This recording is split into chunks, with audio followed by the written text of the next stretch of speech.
FM and AM 950, The Fan, Rochester. Always live on the free Odyssey app. The Sports Bar with Danger and Battaglia. To no one's surprise, the Bills Mafia has stepped forward to answer the call for support. Mike Danger, Gene Battaglia. Jimmy Garoppolo is being suspended 2 games. Caitlin Clark is the NCAA's all-time scoring leader in women's basketball history. You all knew I was going to shoot a logo 3 for the record. Come on now. They control their own destiny, which is a good thing, is you keep winning and you'll be fine. NBA All-Star Weekend upon us in Indianapolis. We have reached the All-Star break. I can't stand the All-Star game. Ryan Johnson stripped to the puck up front, they score. And Florida wins it 4-0. And freaking tastic. The Amerks host Scranton tonight at 7. It's a great night to be a Tiger. RIT men's hockey. The Tigers taking on Air Force. Go Tigers! No easy games in our league, so we're expecting 2 hard-fought games. Rob Manfred is entering his 10th season as commissioner, and he announced this will be his final term that he'll step down in early 2029. 2020 is going to be remembered. 95.7 FM and AM 950, The Fan, Rochester. Yeah, just a thought to start us off here this afternoon in the Sports Bar. Danger and Battaglia, glad you're with us. I want the coach that's going to say, you know what? There are some easy games on our schedule. We've got these circled as cream puff games. These are the easy games that we've got coming up in our league. So we're looking forward to those easy games. Yeah, who's the new head coach at Syracuse football, Fran Brown? Oh my gosh, Holy Cross. Yeah. Easy. Yeah. Easy. That's a subdivision team. We're looking forward to the easy. The coach that said, and Wayne is like every other coach at any program or any team, there are no easy games in this league. That's not necessarily true. I would say that that's a little bit of a lie. Like, I'm sure that Air Force doesn't qualify as easy, but there are teams that you look at and you're like, oh, we should be able to wax that guy. I'm going to recuse myself from this conversation because honestly, if I answer, then RIT play-by-play guy says that X school is easy. That's right. I'm not pinpointing RIT men's hockey. I'm just saying in general, if coaches every now and then said, you know what? There is actually an easy part of our schedule, and that easy part is when we have to play this team. Like, that would be, I would love to hear that just once. Like, yeah, there are, anybody that tells you that there are no easy wins in this league, they're lying. Like, you would love the college coach. Like, why did we schedule this team? Too, like, whenever you're playing an inferior opponent, they are well coached, and they can't. That's well coached. Yeah, that's good coach speak. Yeah. Good coach speak. We welcome you into the Sports Bar, and we're glad that you're making us part of your sports weekend, a long weekend for many of us up ahead. So let's get through Friday afternoon and look forward to what we have in front of us, including baseball. Man, baseball is how many days till pitchers and catchers? No, we're here. We're here. It's on. So you will soon see these images of Florida, and this is the ritual, right? Everybody starts to look at pictures and be like, oh, I can't wait for that. And baseball isn't quite like football. The NFL has this ability where you believe your team, if you do 1 or 2 things correctly during the season, that you're going to be a playoff team. There are some teams in baseball that will not be a playoff team. I'm sorry. The Pittsburgh Pirates are not going to go to the postseason. They were fun for a part of the season last year. The beginning of last year, they were a fun story. They were fun, yeah. So that's the best you can kind of hope for. But it is it's kind of a wide open field this year, Danger, unless you're the LA Dodgers. I'm talking about the American League. We'll talk to Jim Riley, who you hear on the Barreled Up podcast inside the Odyssey app you can hear him also. Ballcap Sports. Yeah, thank you. And Riley's great. Last time we talked to Riley, I want to say we were at Three Heads, and we all believe that Shohei Ohtani was on a private jet heading to Toronto, if memory serves. Except that jet, when it landed, doesn't have Ohtani. This is somebody else. And what's going on? At a plant. We'll get Riley on with us. And I got to be honest. I mean, I woke up this morning and I was a little sour. I looked outside. I saw the weather. It isn't uncommon for me to take the week of President's Week off and go down to Florida, and I always feel good going down there this time of year because so much of the talk down there is on pitchers, catchers, spring training. You see the athletes, you see the festivities and the games going on while you're down there. But you know what? I did a little scrape with the man plow, and I felt better afterwards. I'm like, okay, well, you that get was a little more. satisfying. You get a little more snow than we do up there. You're more in the band up there, closer to the lake than I am. No, it wasn't like an unreasonable amount of snow. It just, we've been spoiled. We've been spoiled this winter, I think. I mean, I haven't fired up the snowblower once. No, so let's just be mentally tough. That's right. and grind through this. We will, we have this busy stretch of games here for the Rochester Americans. This is game number 2 of this 7-game and 11-day stretch. It is tonight. It is home. Wilkes-Barre Scranton, the opponent, and then the team home Sunday against Utica, and then the team up in Toronto Monday afternoon. We'll talk to the Hall of Famer himself, Don Stevens, coming up here shortly. To me, I don't want to say make or break, but this stretch here for the Amerks is telling. In my opinion, if you come out of this stretch right where you are, 3rd place in this division, you're going to be fine. As long as you're not falling to that 4 or 5, everything's going to be okay. Let Syracuse win the division. Who cares? Postseason's a different animal. We'll talk to Don Stevens coming up here shortly, as we are only a couple weeks away from the month of March. Yeah, you're welcome to join us at 866-4FAN 585 866-4326 if you want to pull up a stool and join us. We're also on Elon's Twitter. That's X, at the Fan Rochester. I see you reaching for the trigger there. Do we have a bit of breaking news? Well, we do, but unfortunately we had our system kind of wiped out, so we don't have the breaking news button. Ow! It really hit me. I didn't know it was coming back that far. All right, let's not lead off talking about that hockey team in Buffalo and how they didn't get it done last night. Let's talk about a developing story out west. And this is something that could be happening in baseball that happened in the NFL in our lifetime, in many of our lifetimes. And the story leading up to today was this. We've heard the stories here about how the A's move to Vegas has had some issues. Namely, hey, here's our plan for the stadium. It's not going to fit on that piece of land. Oh, don't worry about it. This was last week where the mayor of Las Vegas said, hey, you know what? We don't want you, basically. Okay. I love it. So the story from yesterday, which we didn't get to, was this. Well, the stadium in Vegas hasn't been built. The A's, we know this year, are playing in Oakland. Well, where do they play in 25, 26, 27, and maybe even 28? It's quite a problem. Normally you don't have homeless teams in sports. Well, the story was that the A's came crawling back to Oakland and said, hey, can we please kind of work on an extension? Well, here's this story today from the San Francisco Chronicle. The mayor's office in Oakland and Major League Baseball have had early talks about a possible Oakland expansion team guarantee in return for the city granting the A's a Coliseum lease extension. So the A's would leave for Vegas. They'd get their extension to play for these next few years in Oakland, and all Major League Baseball has to do is provide Oakland with an expansion team? Yeah, this sounds like Cleveland Browns redo. Where would the expansion team play? In the new stadium. See, that is a new stadium in Oakland. That's the hang-up, is that John Fisher, Major League Baseball, said, hey, this deal in Oakland doesn't make any sense for us, where now all of a sudden they're negotiating with this. Something's off here in this whole story. Could it be that Oakland doesn't want to do business with John Fisher? That could very well be it. And I think if you're an Oakland fan, holy cow. Because the part of the puzzle that is also this, and DA was on our show, on our station for many years, right? Damon Amendola. And he was on top of this story. And you are talking about a wealthy corner, not of our country, of the world. Silicon Valley. You have tons of investors down there. And there are people known to say, hey, I'll buy that team. This will work. And baseball has had no stomach to make this guy, John Fisher, sell. So this might be a great alternative. I would say this, Danger, I don't think the mayor's office of Oakland isn't doing this unless they have some sort of ownership group already lined up here to say, here's our money, baseball, take it. And by the way, now that we're involved, we're going to help build this stadium.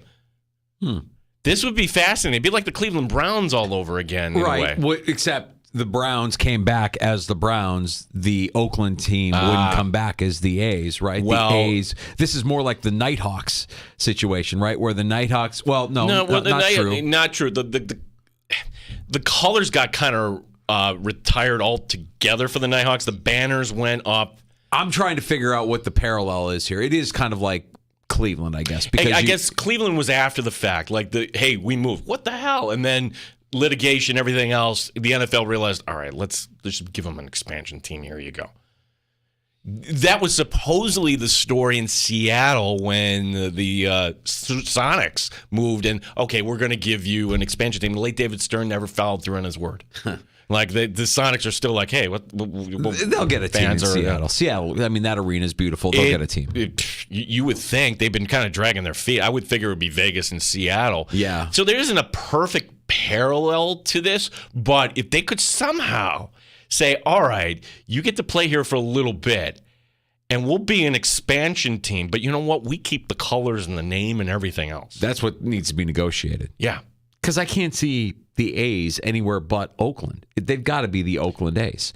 So make the Vegas team whatever Fisher wants to, however you become the Vegas Aces or whatever you want to become. Well, what if baseball is doing this? What would make them say, you know what?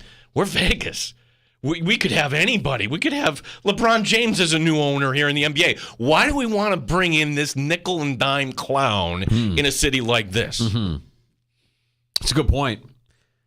So that's an interesting development that we have there, Gino. I knew it was going to get interesting when you heard the Vegas mayor basically say, yeah, we don't really know what's going on. Go back to Oakland. That was last week with all eyes on Vegas for the Super Bowl. The mayor of Vegas with the biggest sporting event in the world in his backyard saying, yeah, Oakland, I'm not really interested in them. They don't really have a place for them.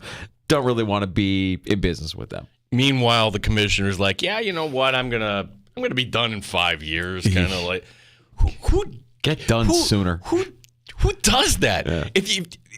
It's one thing, Danger, to have that in the back of your mind, but they actually say that out loud. Yeah, I'm sure he's a really, really good lawyer. He's a really, really bad MLB commissioner.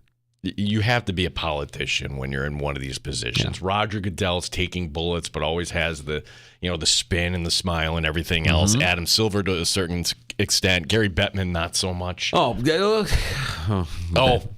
just allow me for 1 second.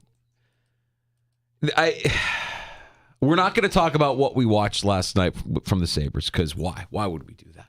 The only thing I'll say about it was, if you were with us in the 3 o'clock hour yesterday with Paul Hamilton, nailed it. He told you exactly what would happen in this game. Nailed it. The NHL, Gary Bettman, what the hell are you doing? I love hockey. I want to watch hockey. I want hockey to gain traction. I want hockey to become more than it is in our community, in our country. Today, in the NHL, we literally have just one game. The NBA is on their all-star break. College basketball doesn't have any ranked opponents facing each other. You get the Hurricanes and the Coyotes live from a college arena tonight. Great job promoting your brand. I mean, just kudos. Kudos, once again, for absolutely disrespecting the product. It's not even on, it's on NHL Net tonight if you want to tune in to whatever, Bally Sport Arizona that they're going to pick up there. Are you kidding me? In October, they call it the sports equinox when you have the MLB, NFL, it's great. Basketball, all playing on the same day. Love it. This is the opposite. We have one game in the major leagues tonight. It's Carolina, Arizona. Yep.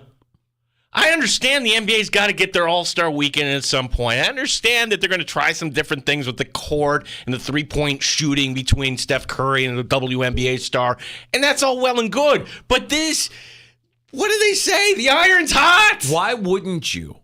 Why wouldn't you load up? Why wouldn't you do the thing that you did at the beginning of the season where you had all the teams playing at once? What was that, on like a Tuesday or a Wednesday night? Why wouldn't you do that tonight? Do it tonight. Showcase your product. Let everybody see how exciting it can be. Nope. We're going to give you one game. Carolina, good team. Arizona, bad team. Playing in a college arena, bad situation. Yeah, this is the game you want to showcase. That's the place you want to showcase. Terrible. Absolutely atrocious by the NHL. And I feel like this is evergreen. We could probably say this almost every night about the NHL and how, but this is unacceptable. Well, in the NHL, mind your danger. It's tomorrow they're loading up on because you have the triple header on ABC. You have Kings and Bruins, Stars and Connor McDavid. Okay, so you're putting Connor McDavid in a late afternoon window tomorrow, and then Philly, New Jersey, which is one of those outdoor games, the first of two, the Rangers and the Islanders. The outdoor game, I've come to the point where that's kind of jumped the shark. Who cares? Yeah, exactly. Here's the problem with hockey. I think hockey people, the NHL specifically, live in their own little world. And this is fine because, well, tomorrow's a big day. What do you mean, Mike Danger? What are you talking about, Mike Danger? Well, I mean, the only explanation, the only thing that I can accept is they have some sort of handshake agreement with the NBA. Give us Friday night, let us have Saturday. I don't know, because I don't want to watch Celebrity All-Star Game tonight. I'm not interested. I want action. I want real action. The NHL continues to fail to market their product. Well, what's worse? Okay. The first, like Friday night, one game, or the first Sunday without the NFL. And I'm going to count the Pro Bowl in there because that was that weekend. So Sunday, no football. It's over, folks. I know. 3 games. That's it. 3. Terrible. 3. Nothing in the early window. Terrible. Well, I mean, great job. Can we get Bettman on the same plan as Manfred? When's his last year? No, I'm here forever, Mike Danger. I am a hologram right now. I'm Gary. I will be the commissioner of the NHL in perpetuity till I am a hologram, and you will never get rid of me, and I won't schedule games when I should. You almost have it. You just got to shake your neck a little bit. He does that thing whenever he talks in public, yeah, like a bobblehead there. Yeah. Great job, NHL. Awesome. Hey, while we're talking about stadiums and new builds and teams, potentially relocating, this is not apples to apples here, but we do have a little bit of an update. And I don't know if it's an update, as more of it is as much as it is just a reminder of what they told us was going to happen with the Bills and the season ticket packages and the new stadium, because now they're kind of getting active here. And I know that season ticket holders will each have a dedicated new stadium rep who will be reaching out to them at some point here through the course of... Is it a stadium rep or a stadium salesperson? Well, if you want to call it that, that's exactly what it is. But, that person's job is accept nothing but yes as an answer, right? Like, you can't hear no from anybody who's a season ticket holder. If you were curious, the Buffalo Bills expect season tickets to increase up to 64,000 in 2024, which would be the most ever in Bills franchise history. So the business of the Buffalo Bills right now is good, and it's going to get better because the stadium is going up. And I'm telling you about this increase in season ticket holders at a time where all of those season ticket holders will have the opportunity to start picking their seats at the new stadium by hearing from a rep here within the next month. So they've set up the Bills stadium experience. Again, this is all stuff that we kind of knew was coming, but now it's like, all right, we're in go time now, activation mode. So the stadium experience will let all the season ticket holders kind of take their interactive tour of the stadium and select their seats. And they'll also have priority access to their seats in the new stadium, invited in waves to view different seating options. So the first wave would be club seat members First group invited to review their options there, and then the remaining accounts will follow based on where they're located and based on seniority. I just want to know how much the PSL is. Nobody's talking about that. I got to hear from a season ticket holder. I got to know. What they haven't made the ask, but here it comes. And then what did you say that they're targeting the season ticket number this year? Well, they've got they're expecting it to be 64,000. Okay. The new stadium is only going to seat 60,000. So let's kind of just do the quick math there. Oh, yeah. Wow. In sales, they have this thing called fear of loss. Yeah. Where basically you will have your new rep and you're going to get the call and you're going to have some sticker shock. You're just, you know it's going to be more, but you don't know how more. I don't know. Well, I got to think about it. I got to talk to the wife. I got to think. Here's your deadline. And if you don't, we have somebody else who's going to be right in line. Right. It's not a hard sell for the Bills here. No. And furthermore, like if you have that kind of wiggle room, you assume that some people will opt out because they don't want to pay the exorbitant amount of fees that they're going to have to pay with the new stadium. You're still fine. You're probably going to sell it out. I mean, what would you say? Do you think they'll be 100% sold out for season tickets with the new stadium? Yes. Yeah, right. Within a year in advance, they'll be. That's an easy one. And so now the Bills are on par. Where we were versus where we are is pretty remarkable because now you've got a wait list, right? Yeah, and I understand part of this too is, all right, let's pick a sponsor. Jana King. Hey, Jana King, you see those? Part of that they bundle things up there where you're going to pay for the season tickets, and so the corporate part of this danger, I don't think they blink at this. Yeah. This is just the cost of doing business here. So you're going to have that base. You're going to have the base of, hey, I don't care. You could put the season. I will get out a second mortgage. I don't care. Oh. The passion for some Bills fans are going to be like that. You will have a certain sector that people will call in. They'll write into the Buffalo News. They'll do, well, I've been a season ticket holder for 25 years, and I can't believe that they're doing the fan base like this. I'm like, hey, take a look around the rest of the league. Yeah. I've already seen some of that. I've seen some complaints from season ticket holders as far as like what they receive as a season ticket holder versus what other teams give their season ticket holders, and the perks aren't as great as what some of the other teams are giving their season ticket holders. And I think if you're the Buffalo Bills, you see those complaints and you're like, okay, yeah. Or go. Be careful of the perk. You're paying for the perk too. Yeah. Right. Right. Like okay, yeah, here's a coupon to go get a drink. Okay, you're paying for that in advance. Yeah. Sure. Like, yeah, you want to pay extra $1,000 for a ticket? Great. Here's a T-shirt. Now, there's your perk. Before we talk about the new stadium for this upcoming season ticket packages will increase by an average of 10%. But through their math and their voodoo, the per game price remains flat for most areas. So, I mean, like, look, they're finding ways to increase where they can increase, keep it flat where they need to keep it flat. And again, the business of the Buffalo Bills, even if they don't make it to the championship round, they're doing just fine. They're doing just fine. We've come a long way in a short amount of time.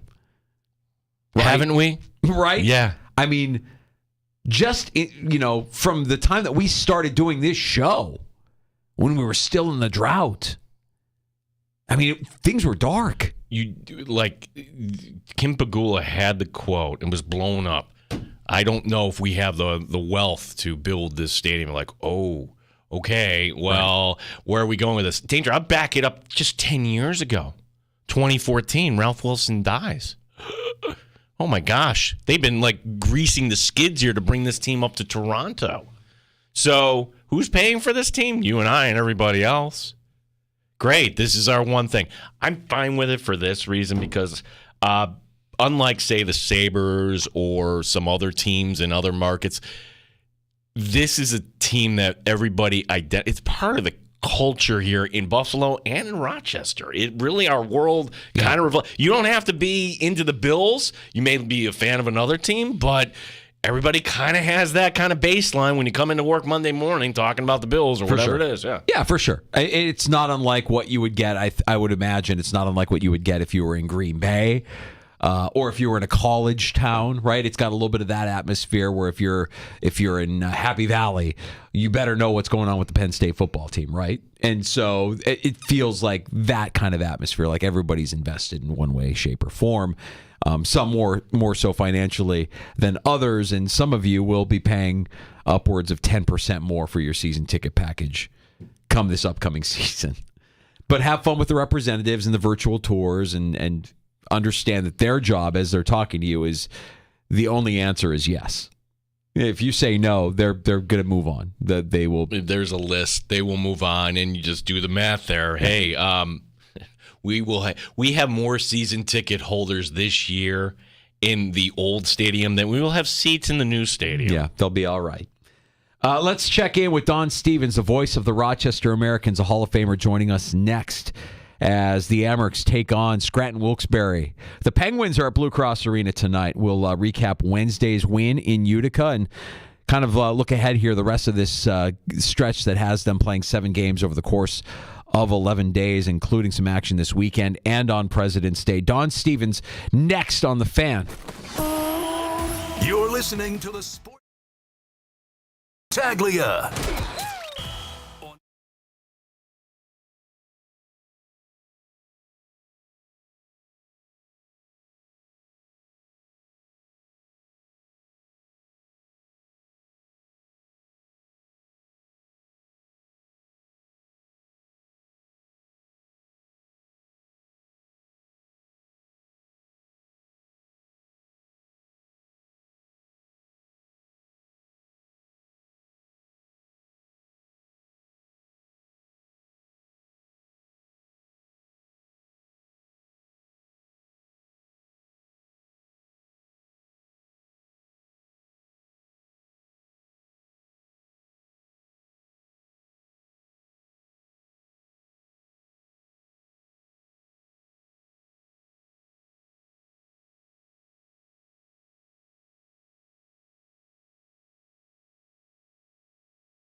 Tonight in the Flower City is the Amerks hosting Wilkes-Barre Scranton, the Penguins.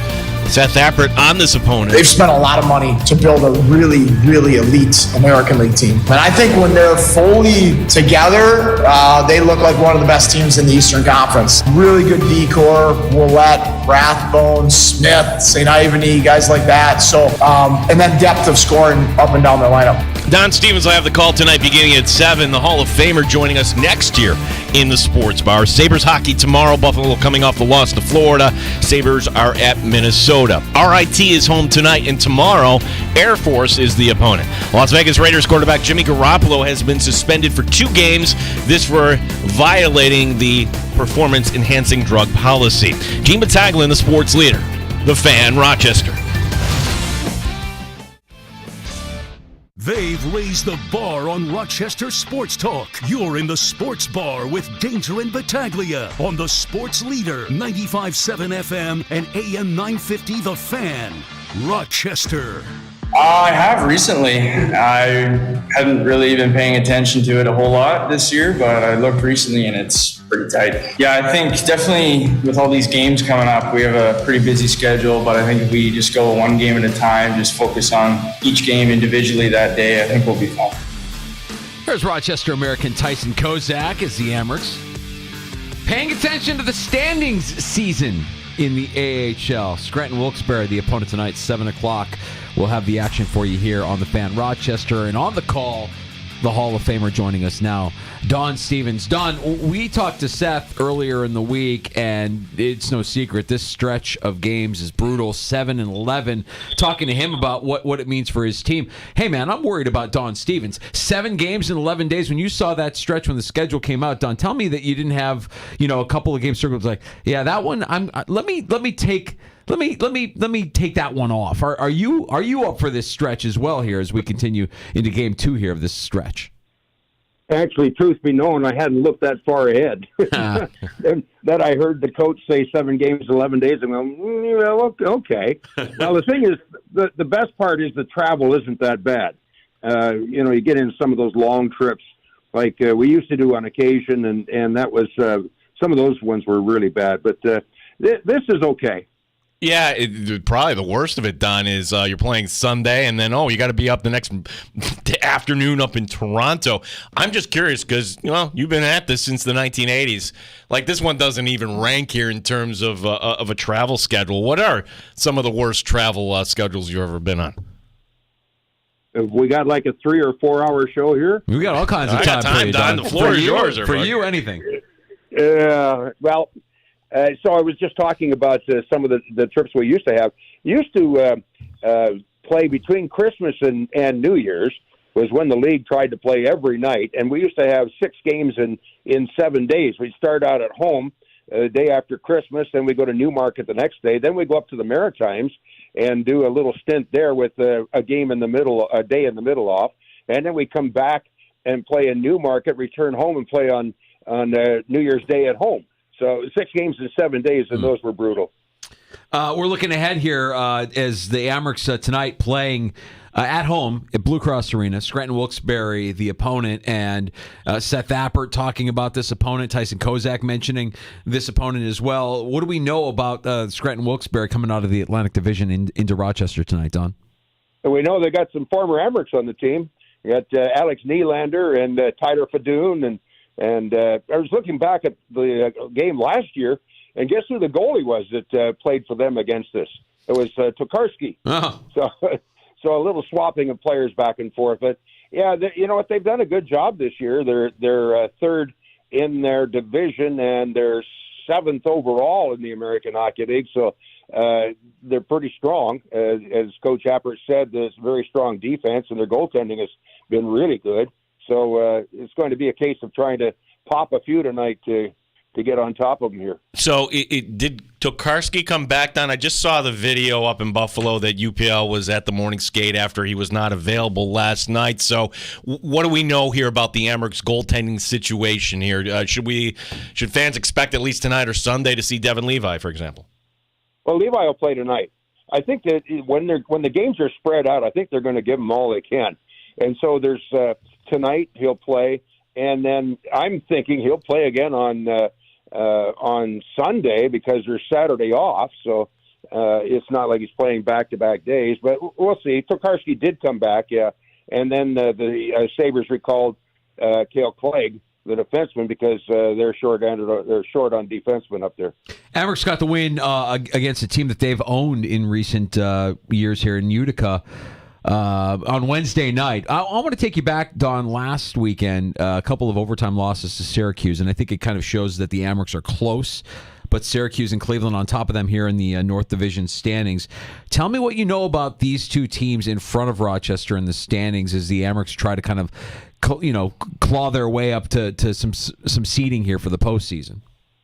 Well, Syracuse is very strong. They're a big team. They play very physical and tough. And Rochester being a kind of a speed team, maybe not all that big.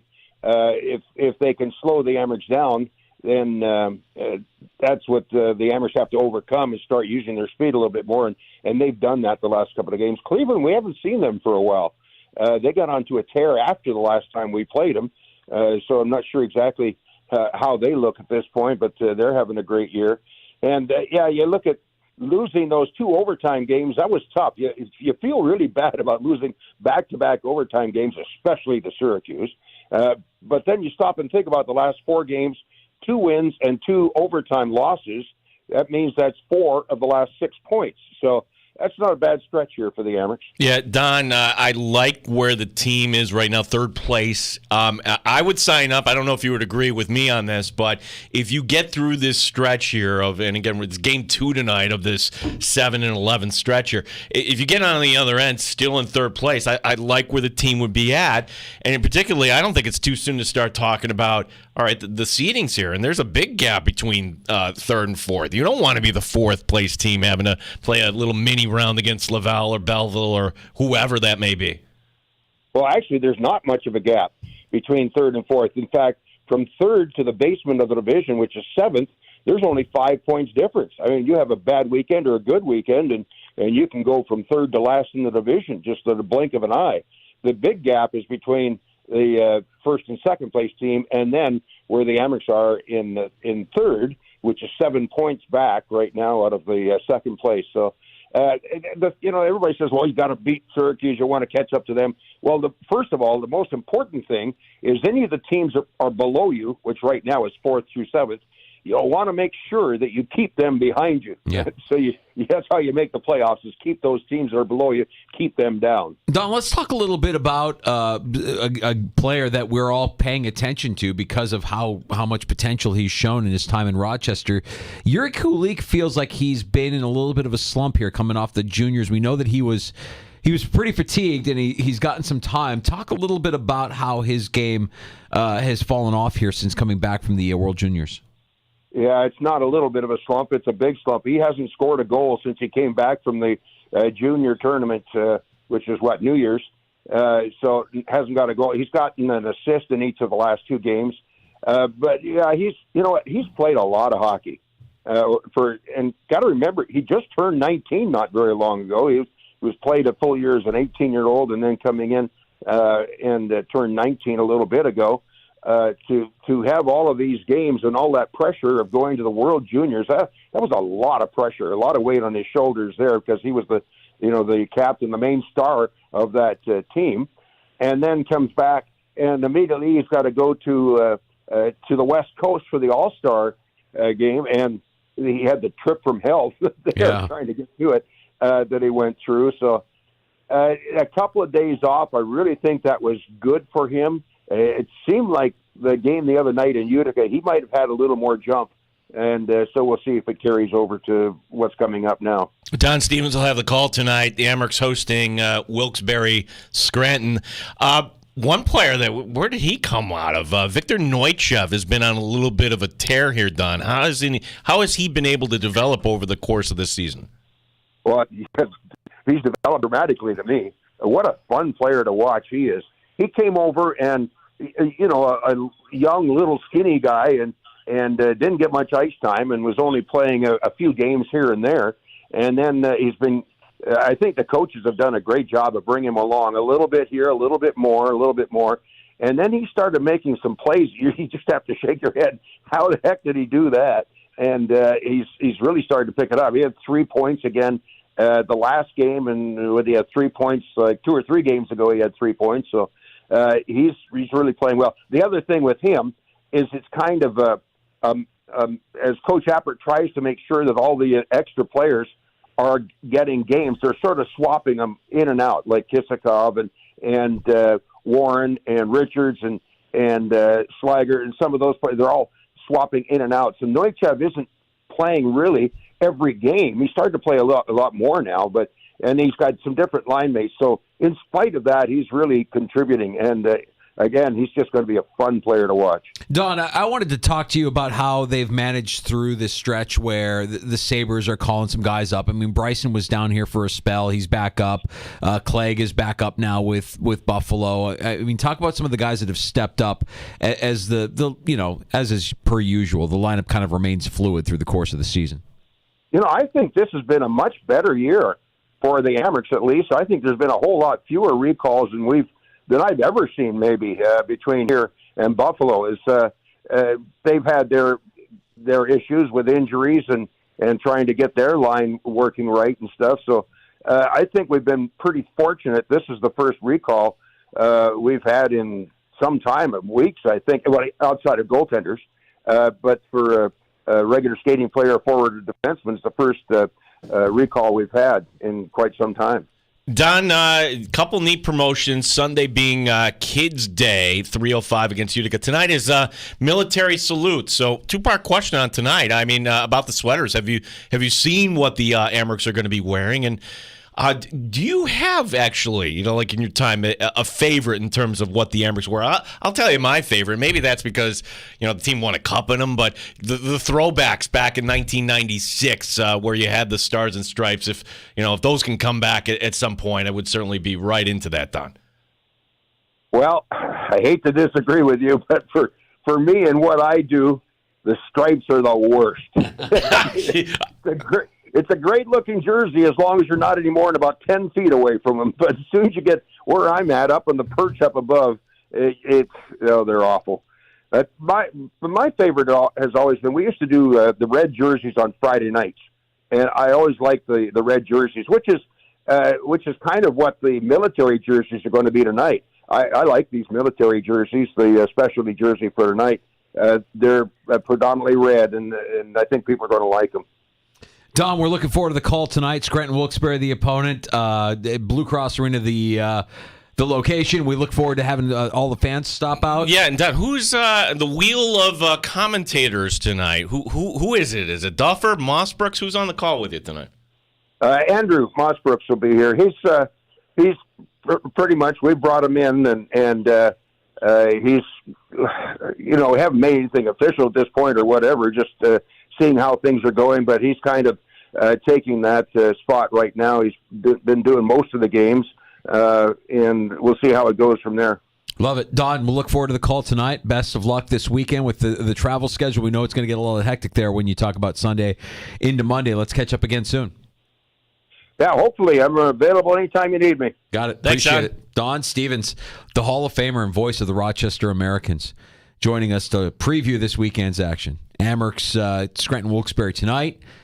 They got that quick turnaround where they play on Sunday against Utica, and then they got to get on a bus and get right to Toronto and turn it around and play in less than 24 hours. They play Monday afternoon at 2 o'clock. All of the action here on your proud home of Amherst hockey, the Fan Rochester. Yeah, that's and what did we learn this week? It's Family Day. That's what they call it. Our President's Day is Family Day up in Canada. It's nice that they celebrate it, though, and I'm okay with Family Day. Like, if we wanted to adopt, it doesn't have to be President's Day. If we wanted to adopt another day on the calendar, if we're just handing out holidays, let's designate Family Day. Yeah, I like Family Day. That has a nice ring to it.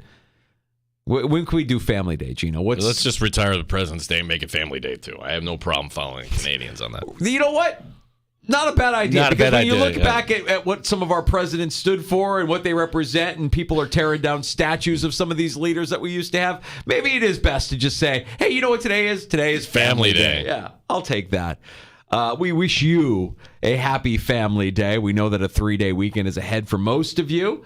We're going to come back next in the Sports Bar with some takes. Yeah, takes on tap here, and we invite your calls at 866-4326, 866-4FAN. One last note here on the Super Bowl and how this was the most ever in terms of audience, in terms of dollars, and CBS raking it in. I've got to take on that. And also, where we are in the sports calendar. Like, here in the Sports Bar, I ain't going to lie to you. Like, you got things locally tonight we're going to talk about. We got the Amherst, we got RIT, we got the Nighthawks next weekend, but yeah. Just let's be mentally tough here. It is the worst part of the calendar. For a sports fan. For a sports fan. I agree. I want to expand a little bit on a conversation we had yesterday where we identified the Chiefs coordinators under Andy Reid as elite. Like, I dare you to find a team in the NFL, certainly in the AFC, that has a better head coach and coordinators than what the Chiefs have in Andy Reid and Matt Nagy and Steve Spagnuolo. But it isn't all bad news for the Buffalo Bills, and I'll explain. And this story kind of emerged through the course of the week, and we're left kind of scratching our head. What is San Francisco doing? What is Kyle Shanahan doing by moving on from Steve Wilkes after one season? There's a guy out right now who's still looking for work, who I would think makes a lot of sense. And if he doesn't get this job, I think it tells you something else is something more sinister may be going on with how he is viewed in league circles. No, I think Rex Ryan is not going to get a job. It's not Rex Ryan. Not Rex Ryan. Good guess, but we'll come back and we'll share that next. By the way, just because we have a second, my compliments to our friend Evan. Yes. So I was over at Schutt's Apple Mill today. Fine sponsor here. Now, for clarity, Schutt's Apple Mill, not Schutt's Apple Mill. Shoots. Apple like he Mill. shoots, he scores. I've heard people say Schutt's, and I've said, guys, it's Shoots. Yeah, you know what I'm talking about. No, I'm pretty sure we know what we're talking about. Schutt's Apple Mill. Just like the ad that runs Joe Pantoliano. That's how you pronounce his name. And Shoots is how you pronounce the name. Yes. Yeah, they had the cider over there. He's like, oh, bring this back here for danger. Liquid gold, Evan. Liquid gold. I'm like, why are you hiding it in the thermos, I'm drinking coffee. This is coffee. Oh, okay. I'm going to try some later. You put a little ice. Oh. I'm going to try some later. During the show, I'm a professional. Come on. I wouldn't enjoy a hard cider from Schutt's Apple Mill during the show. The reason I'm not is I've got hockey tonight. You can motor between this and the game with no problem. Me, not so much. My compliments to Evan and everybody at Schutt's Apple Mill. Fantastic work. Liquid gold. Nice job. You're having the relic there. They call it very the relic. Good. Was it 6.3? I lost track. I don't know. I'm not keeping score. We'll get to some takes on tap next in the Sports Bar. Danger and Battaglia on the Fan. You're listening to the Sports Bar with Danger and Battaglia.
95.7 FM and AM 950, The Fan, Rochester. Always live on the free Odyssey app. The Fan, Rochester. Sports Update. It's game 2 of a 7-11 stretch for the Rochester Americans tonight. They're home against Wilkes-Barre Scranton. Tyson Kozak on the Penguins. They're a good group. I think they beat Toronto last game they played pretty handedly, so it's going to be a big test, and we're excited. Don Stevens, Andrew Mossbrooks will have the call tonight, beginning at 7 here on the Sports Leader. Sabres hockey tomorrow can be heard on 96.5 WCMF, Buffalo at Minnesota. RIT hockey home tonight and tomorrow. Air Force is the opponent. Las Vegas Raiders quarterback Jimmy Garoppolo has been suspended 2 games, this for using a performance-enhancing drug. It's Rochester's best college basketball rivalry. St. John Fisher basketball taking on Nazareth. Our coverage of Cardinal basketball begins at 2 o'clock tomorrow. Gene Battaglia, the Sports Leader, 95.7 FM and AM 950, The Fan, Rochester.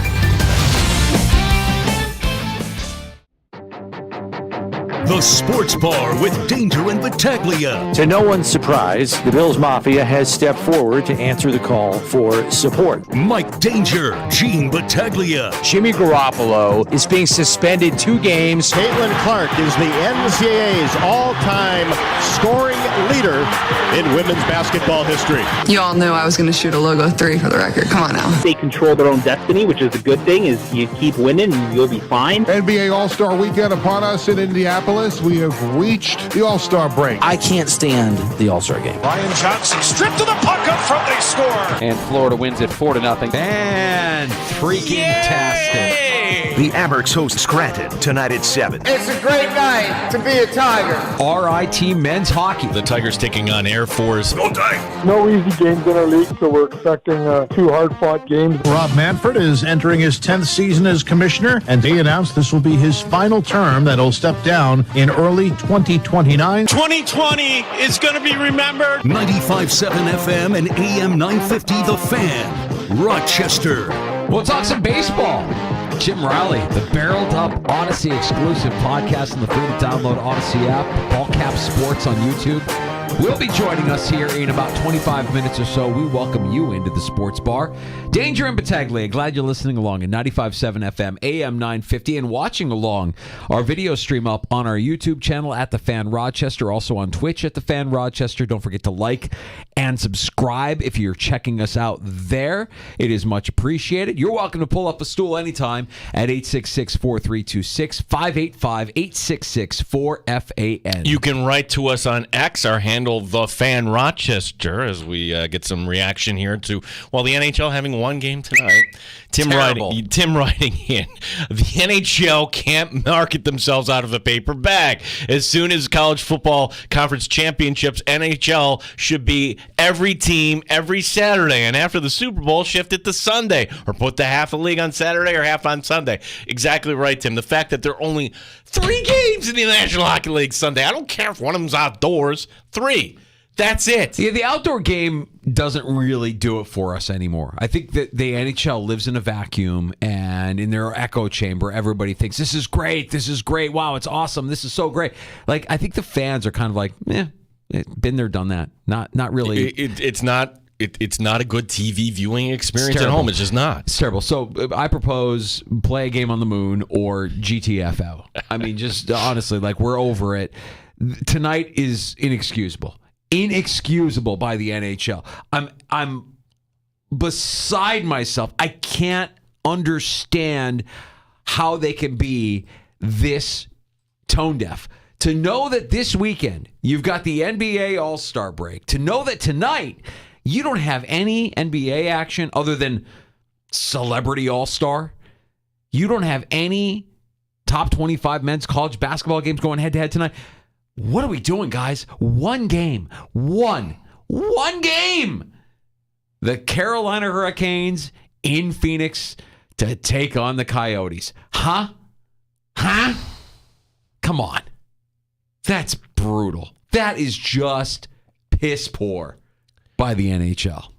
Chris in Kentucky writing in, Bettman desperately trying to make his first franchise in the desert work by making it the only game tonight being played in a 5,000-seat college arena. It's bleeping embarrassing. It is. It's friggin' terrible. I can't believe that Embarrassing that this continues. But this is, I mean, for every step forward we think the NHL might make, it's 2 steps backwards. It's Batman. It's terrible.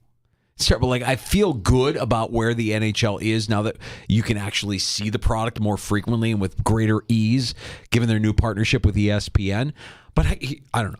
Just throwing this out there. I know earlier this year you did like an NHL bonanza. You did on like a Tuesday night where you had every game, and you were bouncing. It was like red zone for the NHL on ESPN. Do it tonight. Why wouldn't you do it tonight? Why wouldn't you do it the first Sunday without the NFL? Yes. And yes, we had the bye between the championship games and the Super Bowl, but you had the Pro Bowl, and people will tune in. There's no more football. Yeah, the NHL is so arrogant. They believe that everybody loves their product. Man, I tell you, I know a lot of people that hate hockey, that hate the NHL, that won't give it the time of day, and it hurts me because I love it. That's the sport I grew up playing, right? So that drives me crazy. But it's not like they're doing themselves any favors. It's not like they're welcoming in outsiders who don't understand the sport or haven't consumed the sport. Like, give them the opportunity to decide on their own, oh, this is actually really good. Oh, wow, they're cutting from game to game to game, and all I'm seeing, all I'm consuming is constant action. You getting that tonight? No, you're getting Mullet Arena tonight. You're getting a college arena tonight for Arizona hosting the Coyotes. One game on a night where you can really showcase your brand. You're going to showcase that market, the market where that you're trying to get out of. You can't figure out. We don't have an arena. Think about that. There are multiple arenas in Tempe/Phoenix. You have Glendale, and nobody wants that franchise. It's not making money. It's a bad deal. Bettman puts this on as the showcase game tonight on the NHL Network. How quaint. I'm fired up. Let's get to some takes. Takes on tap here. You're welcome to join us, by the way. 866-4326 is our phone number. As still, there are, it was an interesting Super Bowl. If we have more takes kind of emanating out of this one, this, I promise, until there's another take I think of, will be my last take on this. Talk about a windfall for CBS, Danger. By having the ability to run extra commercials in overtime of the Super Bowl, CBS earned another $60 million for that, just for a few minutes worth of commercials. Amongst the extra commercials that got billed for, the State Farm with Arnold, or State Farm, however you said it, 2 movie trailers, and the Discover ad with Jennifer Coolidge. Oh. Yes, good for CBS. But here's the take now, and it's not on CBS. It's on ubiquitous Jennifer Coolidge. Honestly. This is take thievery. What you're about to do is take thievery. I want you to know that right now. I swear to God, it's not. Okay, go ahead. Who had this take? Well, I mean, I've been saying for months that Jennifer Coolidge needs to cut the S. Okay. No, this is the take on Jennifer Coolidge. Let me hear it. Has there ever been, or name me another actress that has made more of a living off of playing just one note? Usually actresses can play this role or that role or this person. She's Stifler's mom, the beauty salon lady in Legally Blonde, and now these annoying credit card commercials that play on our station too. Like, they're all the same darn character. Jennifer, you're a poor man's weathered version of Charo. Who's Charo? You don't remember Charo? I don't know who Charo is. Come on. I don't know who Charo was always on the Love Boat. Get out of here. Is this my Francesa moment? Oh, who cares? Is this the divide between our generations? We're the same generation. We're only separated by a few years. I don't know who Charo is. This is like, it was like 5. Charo. I don't know who Charo is. Who's Charo? Charo I feel like was Francesa right now. Spanish-born dancer. She was always a regular on the Love Boat. Didn't you watch Spanish Love Boat? or Mexican? Because I'm Spanish. I'm a Spaniard. Spanish-born actress, singer, comedian, How do I not know guitarist. about Charo? You know what? What we probably did. She's still alive. 73. We probably disowned her. Like, the Spaniards probably said, you know what? She's an embarrassment. We don't want anything to do with her. I don't know who she is. She would come out and do the dance, and she was like Dolly Parton. The That's Love all I would Boat, say. you said? Yeah, the Love Boat. Yeah, I mean, just maybe missed me by a couple of years. I remember the show being on, but I couldn't. I know there was Captain Steubing. I know that was Gopher. Was that the other guy that was on there? Yeah. But I don't know much else other than that. So you're comparing Jennifer Coolidge to Charo, who I'm not familiar with. Not familiar. Who cares? Okay, Here's what I'll say. I'll agree with you because Jennifer Coolidge is a one-trick pony, and my favorite, my favorite role that she played was in the movie Best in Show. Do you remember Best in Show? I didn't see that one. No. Best in Show is hilarious. It's all about dog people that are crazy about their dogs and put their dogs in dog shows and how crazy they are. Let me guess, and she was crazy about her dog. No, she played the role of a who was the busty blonde that married the billionaire old guy. My gosh, Anna Nicole Smith. Thank you. She's playing basically a parody of Anna Nicole Smith, and she's showcasing her dog, and her husband is this old guy who can't even string together a sentence because he's so out of it. But she's not in it for anything but the love, right? But she was funny, and I thought she was funny in that movie. But yes, she plays the same kind of ditzy blonde in everything that she's in, and now it's stretching into the world. Can we do better? Even Siri doesn't understand. Yeah. Even Siri doesn't understand why that's the best we can do. So I'm just going to say what I've been saying. The moment that those ads started popping up, I'm like, oh boy, here we go. A steady diet of Jennifer Coolidge acting like a ditz. That's going to be the thing that gets me to sign up for your credit card. Cut the S. That's what I'm going to say. Yes, cut the S. We know you're not that dumb. We know you're not that ditzy. We know you don't have a guy following you around, making sure that you don't grab somebody else's cantaloupe from their shopping basket. Knock it off. You're insulting our intelligence. Welcome to the sports bar. Jennifer and by Coolidge. the way, also to the heroes that will call our sales department. They were talking bad about your advertiser, their Discover card. Yeah, like okay, yeah. Our new slogan. Welcome to the sports bar. Jennifer Coolidge, cut the S. Just cut it out. Knock it off. You're insulting our intelligence. Hey, I wanted to expand on a little bit of our conversation that we had yesterday. We kind of identified the Chiefs coordinators under Andy Reid as elite. And we can be excited for Brady, and we can be excited for Babbage, but McDermott's life doesn't get any easier in 2024. Reid has the luxury of coordinators who've been head coaches. They've made mistakes. They've found soft landings with great success in Kansas City. They remain the best in the AFC, and it's really not even close. But what about the rest of the conference? Gino, do you know the name of Miami's coordinators quickly? No. What? No, that's a pop quiz. I don't know them. You've never heard of Frank Smith and Anthony Weaver? You mean to tell me that Alex Van Pelt and DeMarcus Covington in New England don't strike fear into your heart? The Jets running it back with Nathaniel Hackett and Jeff Ulbrich? Advantage Bills in the AFC East. Where we can debate here is when you look at the coaches and coordinators that are in Cincinnati, in Baltimore. You got some unknowns with Zach Orr as the new defensive coordinator in Baltimore, Dan Pitcher, the new OC in Cincy, but that's really Zach Taylor's offense. What about the Browns? I'd actually put the Browns kind of level with the Bills in that you brought in Ken Dorsey to work with Kevin Stefanski in his offense, and you still have Jim Schwartz as your defensive coordinator. The way I see it, there's really only 4 or 5 teams in the AFC where you could look at McDermott's staff and you could say, they could get out coached in this game. It's the Chiefs, the Ravens, the Browns, the Bengals, and I'm going to throw in the Jags just because of how in control they looked against Buffalo and London last season, which isn't bad, but it kind of reaffirms what I've been saying all along. You've heard me say it before. I will say it again. This Bills coaching staff will only get you so far next season. Well, I think... Yeah, when we get to the postseason, if Josh Allen is healthy, and you're let's just start with the division, right? Like, welcome once again to another home playoff game for the Buffalo Bills because they should win this division. The way you're laying this out, I'm sorry, Aaron Rodgers comes back. Yay! So what? So what? Who cares? He's over 40 now. Oh, who cares? And the Patriots, miles away. Who's their quarterback? Oh, and you have Pill as your offensive coordinator. They called Alex Van Pelt the Pillsbury Doughboy. He's bounced around. He's recycled. I'm sorry. No, thank you. And Miami's interesting for this reason.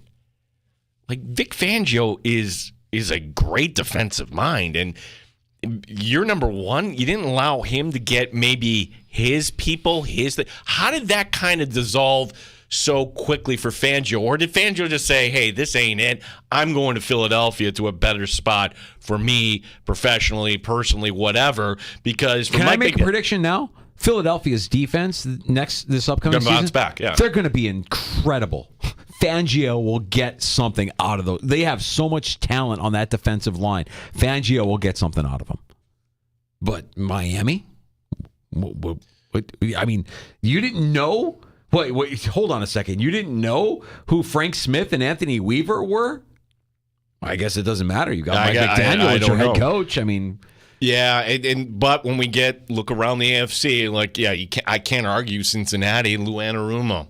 Yes. Yeah, he should be a head coach somewhere. I can make the argument that Lou Anarumo is a better defensive coordinator than Sean McDermott.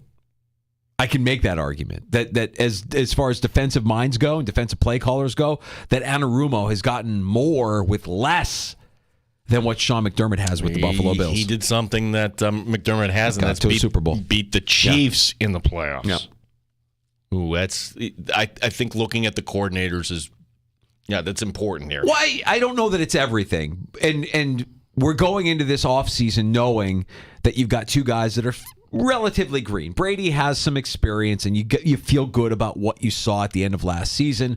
And everybody's propping up Bobby Babich, and that's great. Like, Bobby Babich could be a great defensive coordinator for a long time in the NFL, so you got to be happy for him that he has this opportunity and it's starting in Buffalo. But when you just compare across the AFC, what's comforting is that really the Chiefs are head and shoulders above everybody else. Everybody's playing for second, but you're not far. I mean, you could argue that you're right there with who you have. And it's really, to me, it's Baltimore, it's Cleveland, maybe Jacksonville, maybe. But Baltimore and Cleveland are the two. Maybe. Cleveland's a little, I can't say Dorsey is anything to worry about, but Schwartz is excellent. But Dorsey being in a situation where the coordinator, the head coach rather, is an offensive-minded guy. I mean, you're Dorsey, you're not really putting your thumbprints on this, you're just executing what Stefanski. Well, I think Stefanski is still calling the plays. So it's a good landing spot for Ken Dorsey. I'm curious to see how that offense looks. Well, we're all curious to see Watson. He did have that game against the Ravens that makes you think, oh, he's back. So is he going to take that step and bring it into this year, or are we going to revert here? Yeah. Before I rank months here and actually get this idea from Sal Capaccio, did you see this? I'm not telling tales out of school. Sal Capaccio, he's a friend. He comes on the show. Speedy recovery, my friend. Pacemaker. For Sal? Yeah. He's in his 40s. Did he put that out there? Yeah, he put that out there. So he had a pacemaker installed? Yes. So whoa.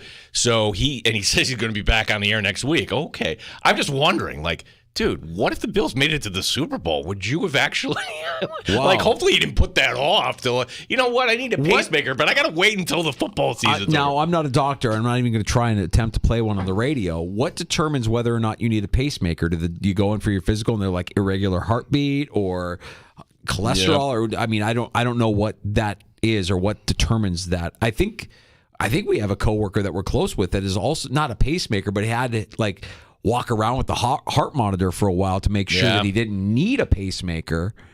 What triggers that? Is it the irregular heartbeat? Dude, I don't know. I'd be talking out of... Yeah, okay. So I don't know. But point being, Sal, raising the glass to you, my friend. Get well.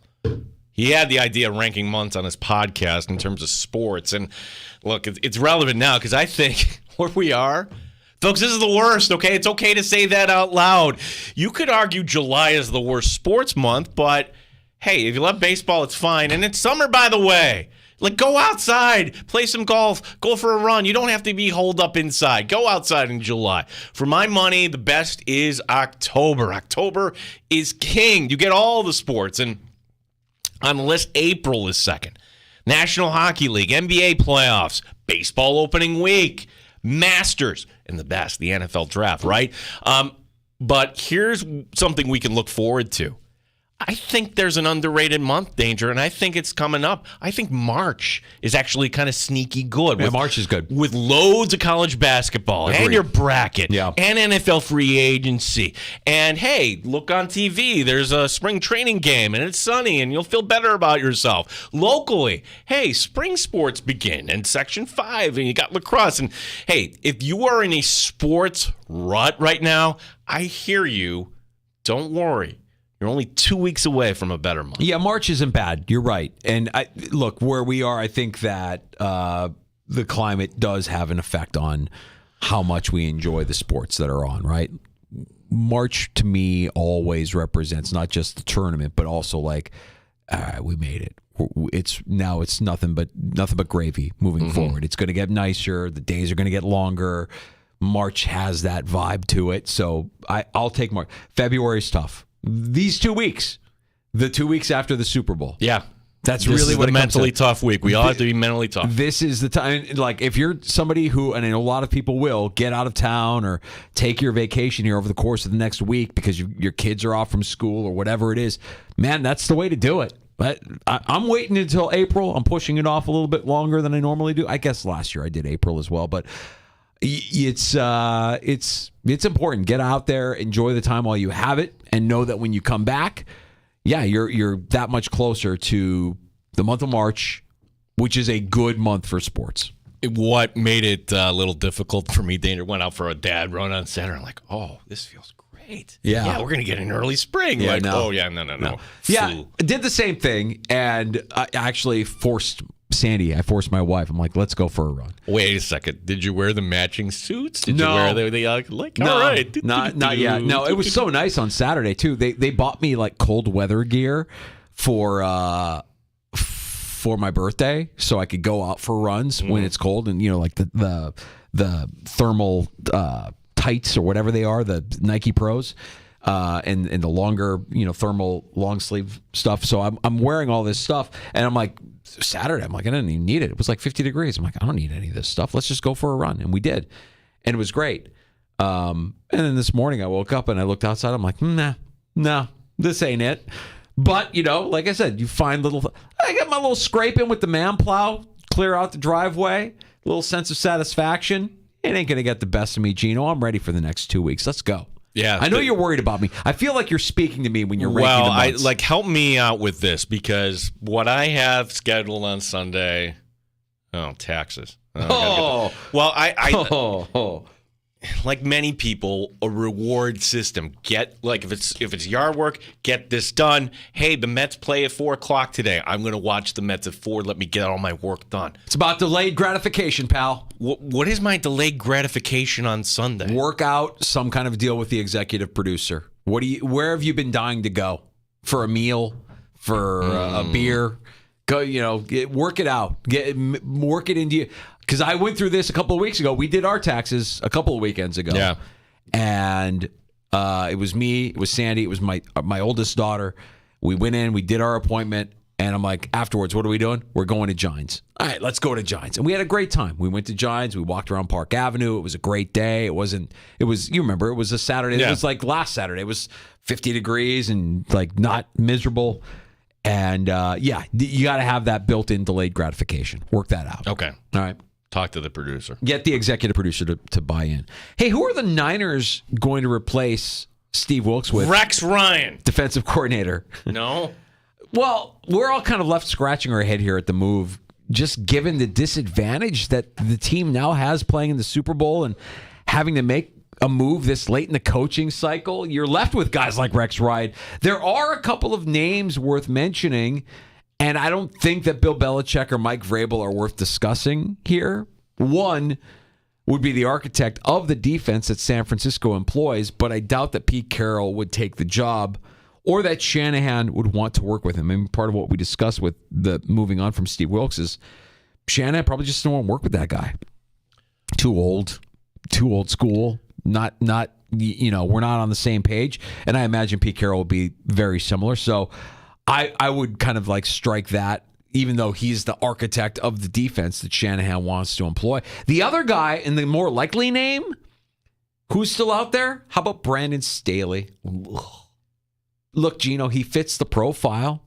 He's the best available option right now. He may just be better suited as a defensive coordinator, although one wonders. This is where I start to scratch my head.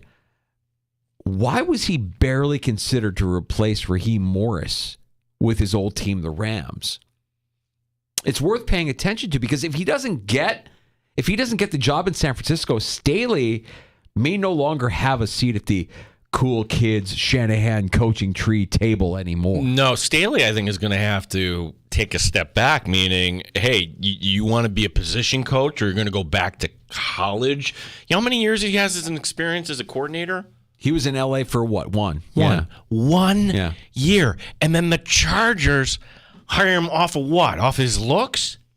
He goes from Division III John Carroll, who, by the way, used to play Fisher. Yeah. Okay, so John Carroll as the defensive coordinator for a Division III school, and then the next year, it's got to be one of the biggest leaps ever, he's the outside linebackers coach with the Bears. Yeah. And good for him, and I don't know how he makes that leap, but then he goes from Denver, he goes over to the Rams for 1 year working under McVay.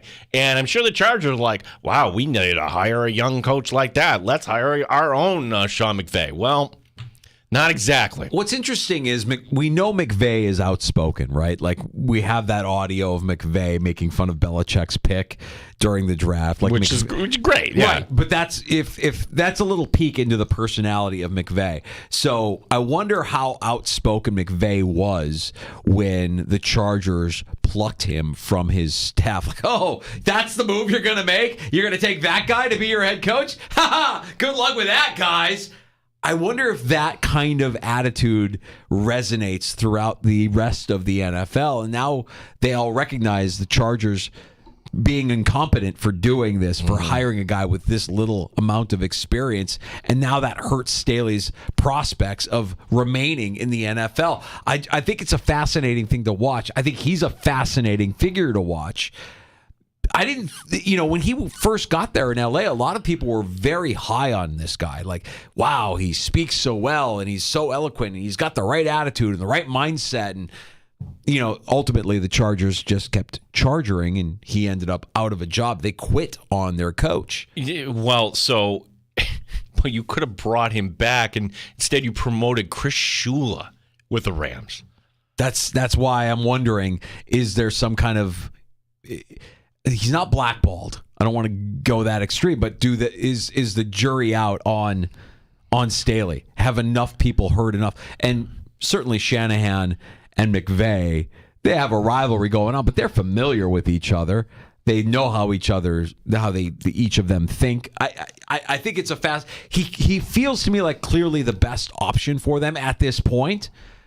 And if they don't go with that, then I'm wondering, all right, what's wrong with Brandon Staley? Like, is he that incompetent? Were the Chargers fooling us for the years that he was there as their head coach? How many teams have quit on a coach like the Chargers quit in that, what was it, 63-0 against the Raiders on Thursday night? That's tough to recover from. Yeah, well, we saw it happen firsthand when Todd Bowles was coaching the Jets. And he got fired, and he's back on his feet. Yeah, but is there something else going on with Staley? Is there another thing there going on where coaches just look at him as like, no, you better. No, his resume is thin. Yeah, like you kind of took shortcuts here to the top. We'll talk some Major League Baseball next with the host of the Barreled Up podcast. He is Jim Riley, Ballcap Sports on YouTube. He's got some 585 roots. Last time we talked to him, we thought Shohei was on a private jet to Toronto. Well, that's how the offseason goes in Major League Baseball. And we're ready. We're ready to talk Major League Baseball. We're ready to talk about what could be next for the Oakland A's, this mess.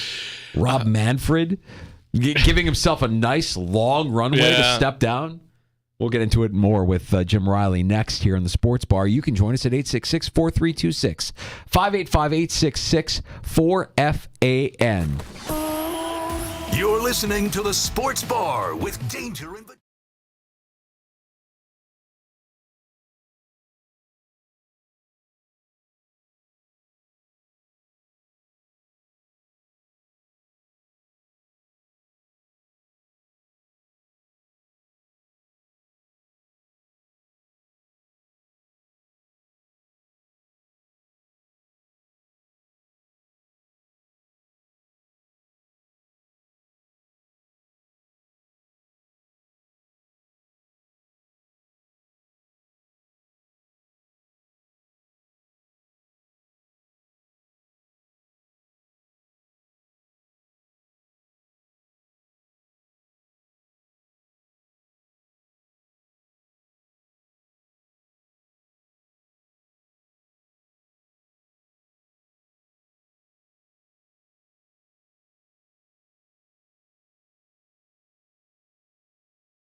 Sports Update. It's hockey night here in Rochester. The Amerks hosting Wilkes-Barre Scranton. Head coach Seth Appert says this is an experienced team. They've spent a lot of money to build a really, really elite American League team. And I think when they're fully together, they look like one of the best teams in the Eastern Conference. Really good D-core, Willette, Rathbone, Smith, St. Ivany, guys like that. So, and then depth of scoring up and down their lineup. Don Stevens, Andrew Mossbrooks will have the call tonight beginning at 7 here on the Sports Leader. Sabres hockey tomorrow, team in Minnesota. Breaking news for the Sabres. This courtesy of our friend Dennis Bernstein. The Sabres will open the 2024-2025 season in Prague, taking on the Devils. RIT hockey home tonight and tomorrow against Air Force. Jimmy Garoppolo suspended 2 games as for using PEDs. Gene Battaglia, the Sports Leader. The Fan, Rochester. Neat or on the rocks? It's the Sports Bar with Danger and Battaglia on the Sports Leader, 95.7 FM and AM 950 The Fan, Rochester. Look, I'm 65, okay? I just started a 5-year term. Do that math, right? That makes me 70 years old. You can only have so much fun in one lifetime. Go for it. Why wait? Go. Leave. Please. Nobody's telling you to stick around. No. Nice. 65. Dude, enjoy life. Major League Baseball Commissioner Rob Manfred as we switch gears and talk some Major League Baseball with the host of the Barreled Up podcast, the Odyssey exclusive, and also you can see his work on YouTube at Ballcap Sports. It's Jim Riley stopping by the Sports Bar. Jim, last time we spoke to you, I remember it well. We were live at Three Heads, and I want to say we believed that Shohei Ohtani was on a private jet on his way to Toronto. That was not the case. A lot has changed since then, and now more recently here as we have pitchers and catchers reporting. We have Rob Manfred giving himself a nice long runway to step away from the game that he's really kind of not done much for here in the last few years. How are you, Jim? I'm doing well. I remember that day vividly. That was maybe the most polarizing day of the MLB offseason was the Ohtani airplane because there was all the doubt around it, and then the excitement, and then it was just what a wild ride. But yeah, I'm doing very well. I hope you guys are doing well, the same. Yeah, so let's start off here because what are we doing with all these free agents still out there? Blake Snell, Cody Bellinger, Jordan Montgomery. I keep reading the Mets are interested in J.D. Martinez, but yeah, he's still sitting there. Jim, what is going on? Why is the market so darn slow right now? I think the Scott Boras effect is real. A lot of those top free agents are his clients. There's also some flaws with several of those. With somebody like Cody Bellinger, last year was a nice bounce back year, but the 2 previous seasons, and there's some underlying metrics that teams are concerned about. With Blake Snell, 2-time Cy Young winner, you would think that a player like that would have no problem finding a home, but he's asking for a lot of money, and he's had his ups and downs. Matt Chapman, great defensively, but his bat's an issue. So there's flaws with a lot of these players, and on top of that, the market's just, because of those flaws, never really got going for him. And Boras is always trying to get his players the best money, and I think he's trying to find the right time for the leverage to be in his favor. But we are seeing a much longer free agency period than we're used to.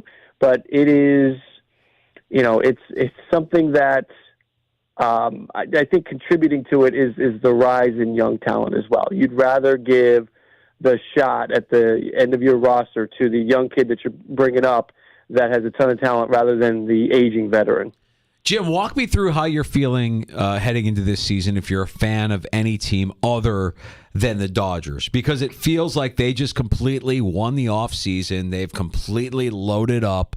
We talked about Shohei. I know that it's not a guarantee in Major League Baseball that they're going to win it all, but man, it feels like they made all the moves they needed to make to ensure that they're going to be champs when it's all said and done.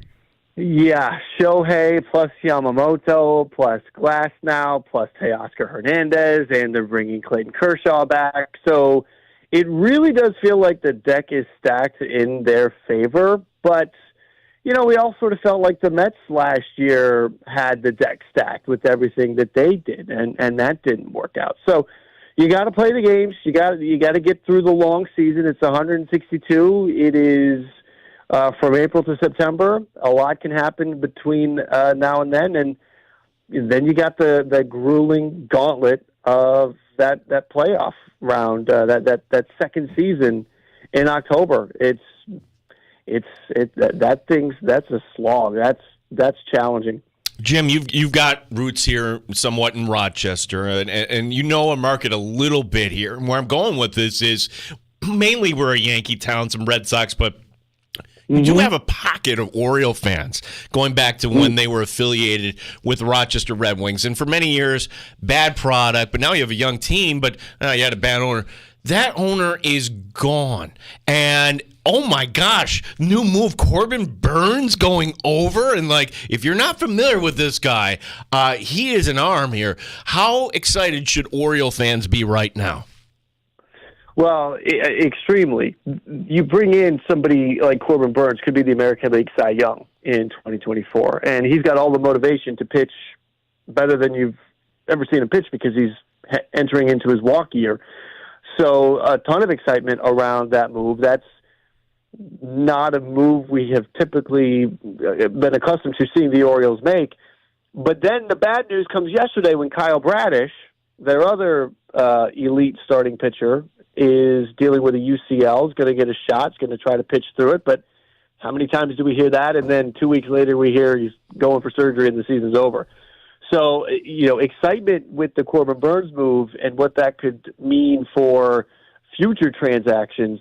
But then that sort of gets watered down a little bit with the Kyle Bradish news from yesterday. But great things ahead with the ownership change in Baltimore. The Angelos family always resisted spending money, and because of that, you didn't feel like they would keep the players that moved beyond the arbitration years. You felt like that player would leave because they wouldn't resign him, and you also felt like you were never going to make a splash in free agency. Well, now those two things are on the table.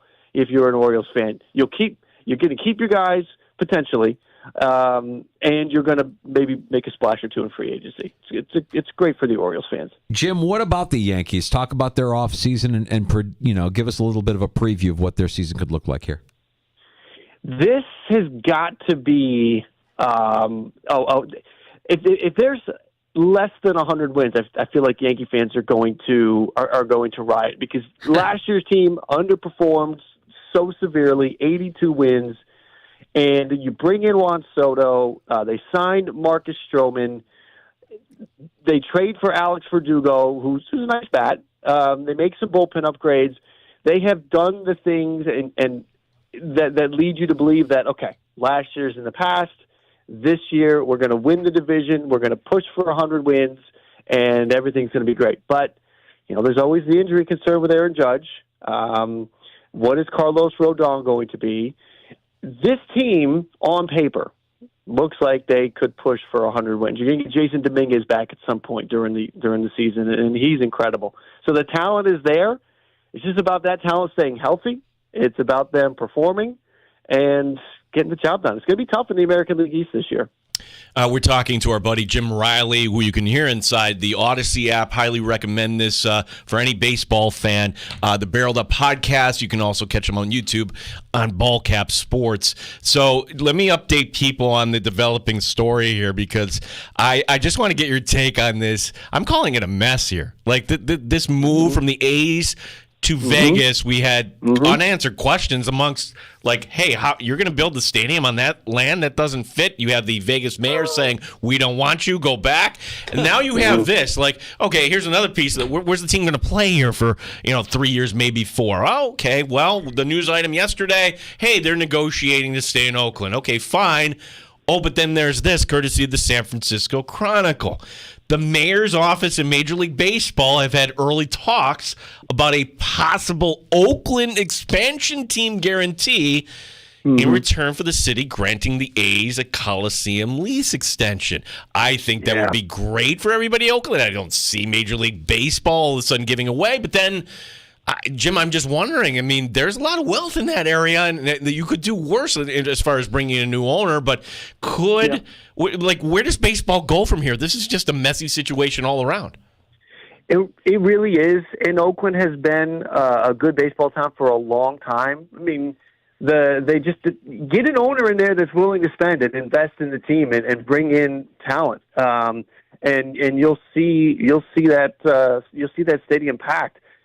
It is amazing that this Vegas thing has fallen apart in the fashion that it has, and now they need to go back, hat in hand, with their lease expiring at the end of 2024, and nowhere to play. They Fisher and some other executives went and toured a facility in Sacramento, so they're trying to figure this out. It's great leverage for the city of Oakland, though, because they really, the fans and the town really feel like they're getting done over here. And, for them to get an expansion team out of this, we saw it with Cleveland years ago in the NFL. We've seen it in the NBA with Charlotte. So these great baseball towns, and now with the leverage, maybe they can play their cards right and get a team back. The other possibilities here, Nashville, Charlotte, Portland. Nashville feels like one to me. And if you're moving a team to Vegas, Oakland. Make it Nashville and Oakland as your expansion teams. Move a team to Vegas, and there you go. But I would hope. I'm really rooting for Oakland to come out on a positive light here. Jim, is that what we can expect here? As we began our conversation talking about Manfred announcing that 2029 was going to be his last year. I mean, is that what it's going to be? Is that the flag that he's going to plant here on his way out as commissioner of Major League Baseball? That he's the guy that navigated this Oakland situation that made the league expand by at least 2 teams? You would think he'd want to go out on a positive. I mean, that is definitely one of his goals, is to get the expansion up. And if that is, if he can do that, with all the changes that have been implemented in the game, with the pitch clock, which increased attendance and brought new sort of, I mean, I think it's too early to say it saved baseball, but baseball's interest in viewership and attendance had been declining, and then they made the changes last year and it went up.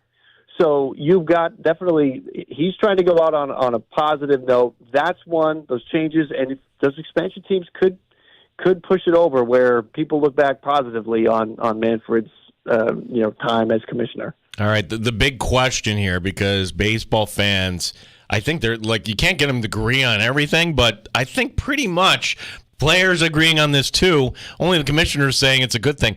What do you think of these new uniforms here, Jim? Oh my God, I hate it. I can't stand them. The names, the lettering, it's so small, and I don't understand why they need. It looks cheap. It looks like a knockoff jersey. It looks like the replica jerseys that they give out for free on Jersey night.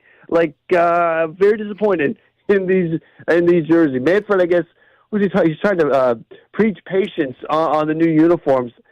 I mean, come on. This is one of those things that production is in. I feel like we might be stuck with a garbage uniform situation. We increase attendance.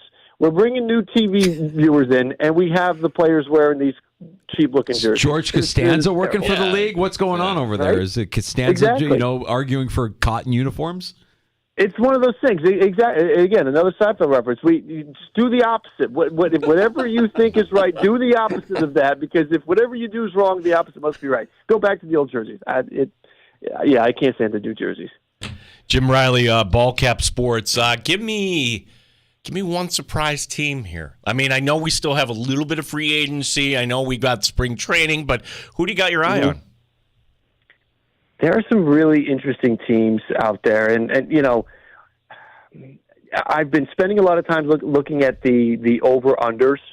So I'll kind of go off of that. Anybody that's been keeping track of MLB futures and things of that nature, and I'm really. So I guess surprise is an interesting word. Okay, let me say this. I think Oakland is actually going to have a very interesting and good to watch kind of a season. They have some really talented young players.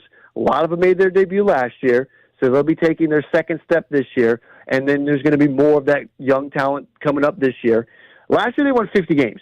I think Oakland could win 10 or 15 more games. So they'll be interesting. Another surprise team, I would say, I just had it. I think that we're going to have an interesting, and I hate to keep giving you these bottom division teams, but I think Washington is going to be a team that surprises people. Washington could be back in a mode where they are relative in the baseball landscape. And, the Padres, even though they traded Soto and lost Snell, last year's team was almost cursed. And I feel like there's got to be some kind of correction that takes place, that occurs. And I think that San Diego is going to surprise people with how good they perform this year. It's going to be one of those years where the teams that are good are going to be good. We expect them to be good. But there are some teams that we expect to be bad that might be a little bit better than you think. Jim, while we have a little bit of time here, tell everybody about Barreled Up. Tell everybody about the work you're doing at Ball Cap. We appreciate you stopping by. We love that we have some 585 roots and connections with you, and want to continue to kind of monitor everything you're putting out there in terms of your coverage of Major League Baseball. It's fantastic stuff.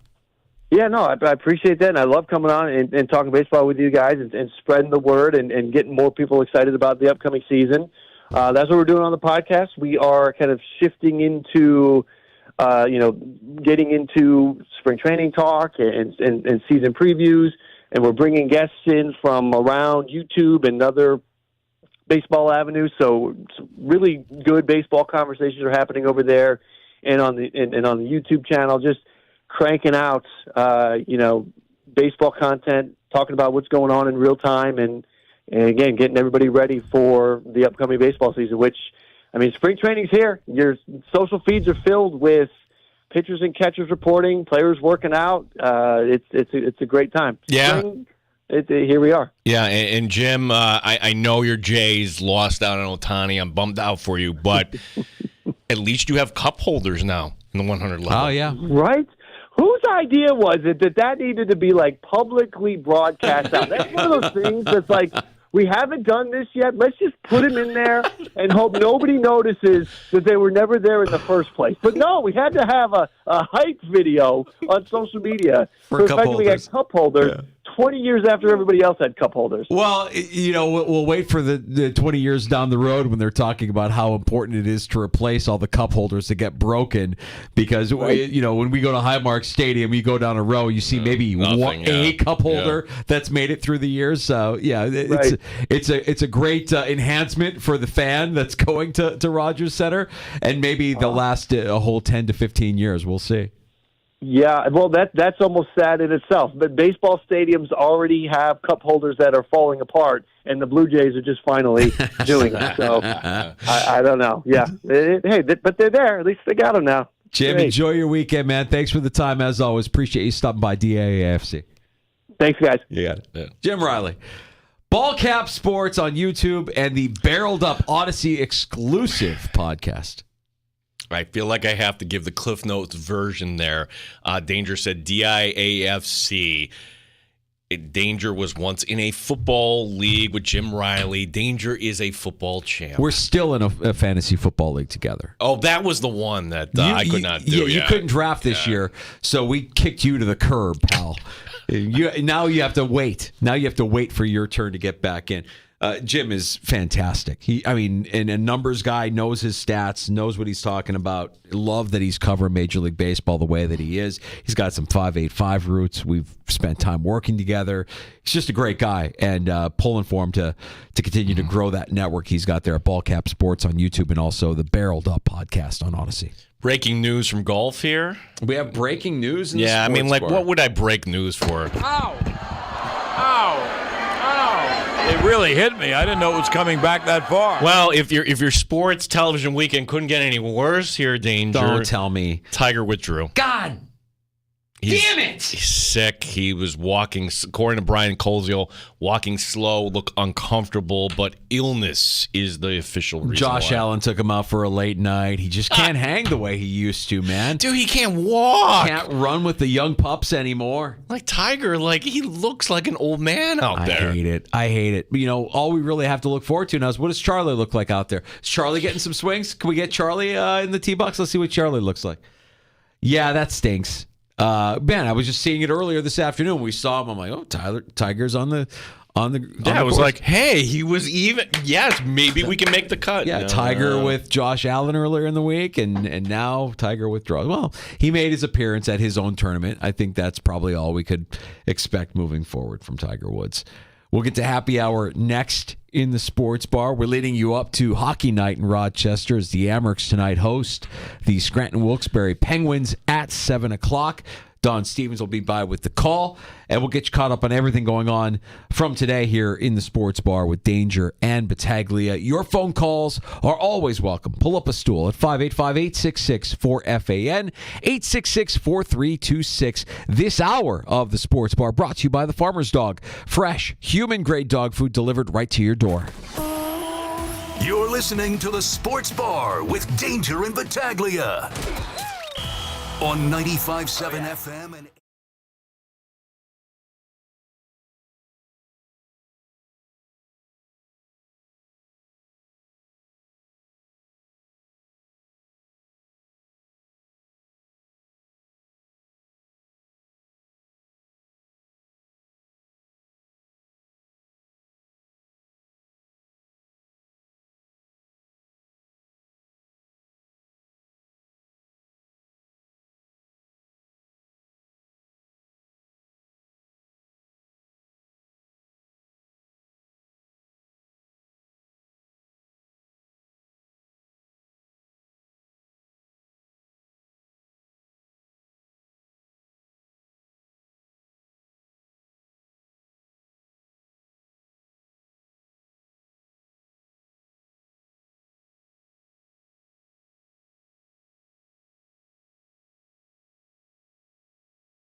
HD2 Rochester and streaming online and in the Odyssey app at The Fan Rochester, the sports leader, 95.7 FM and AM 950, The Fan Rochester.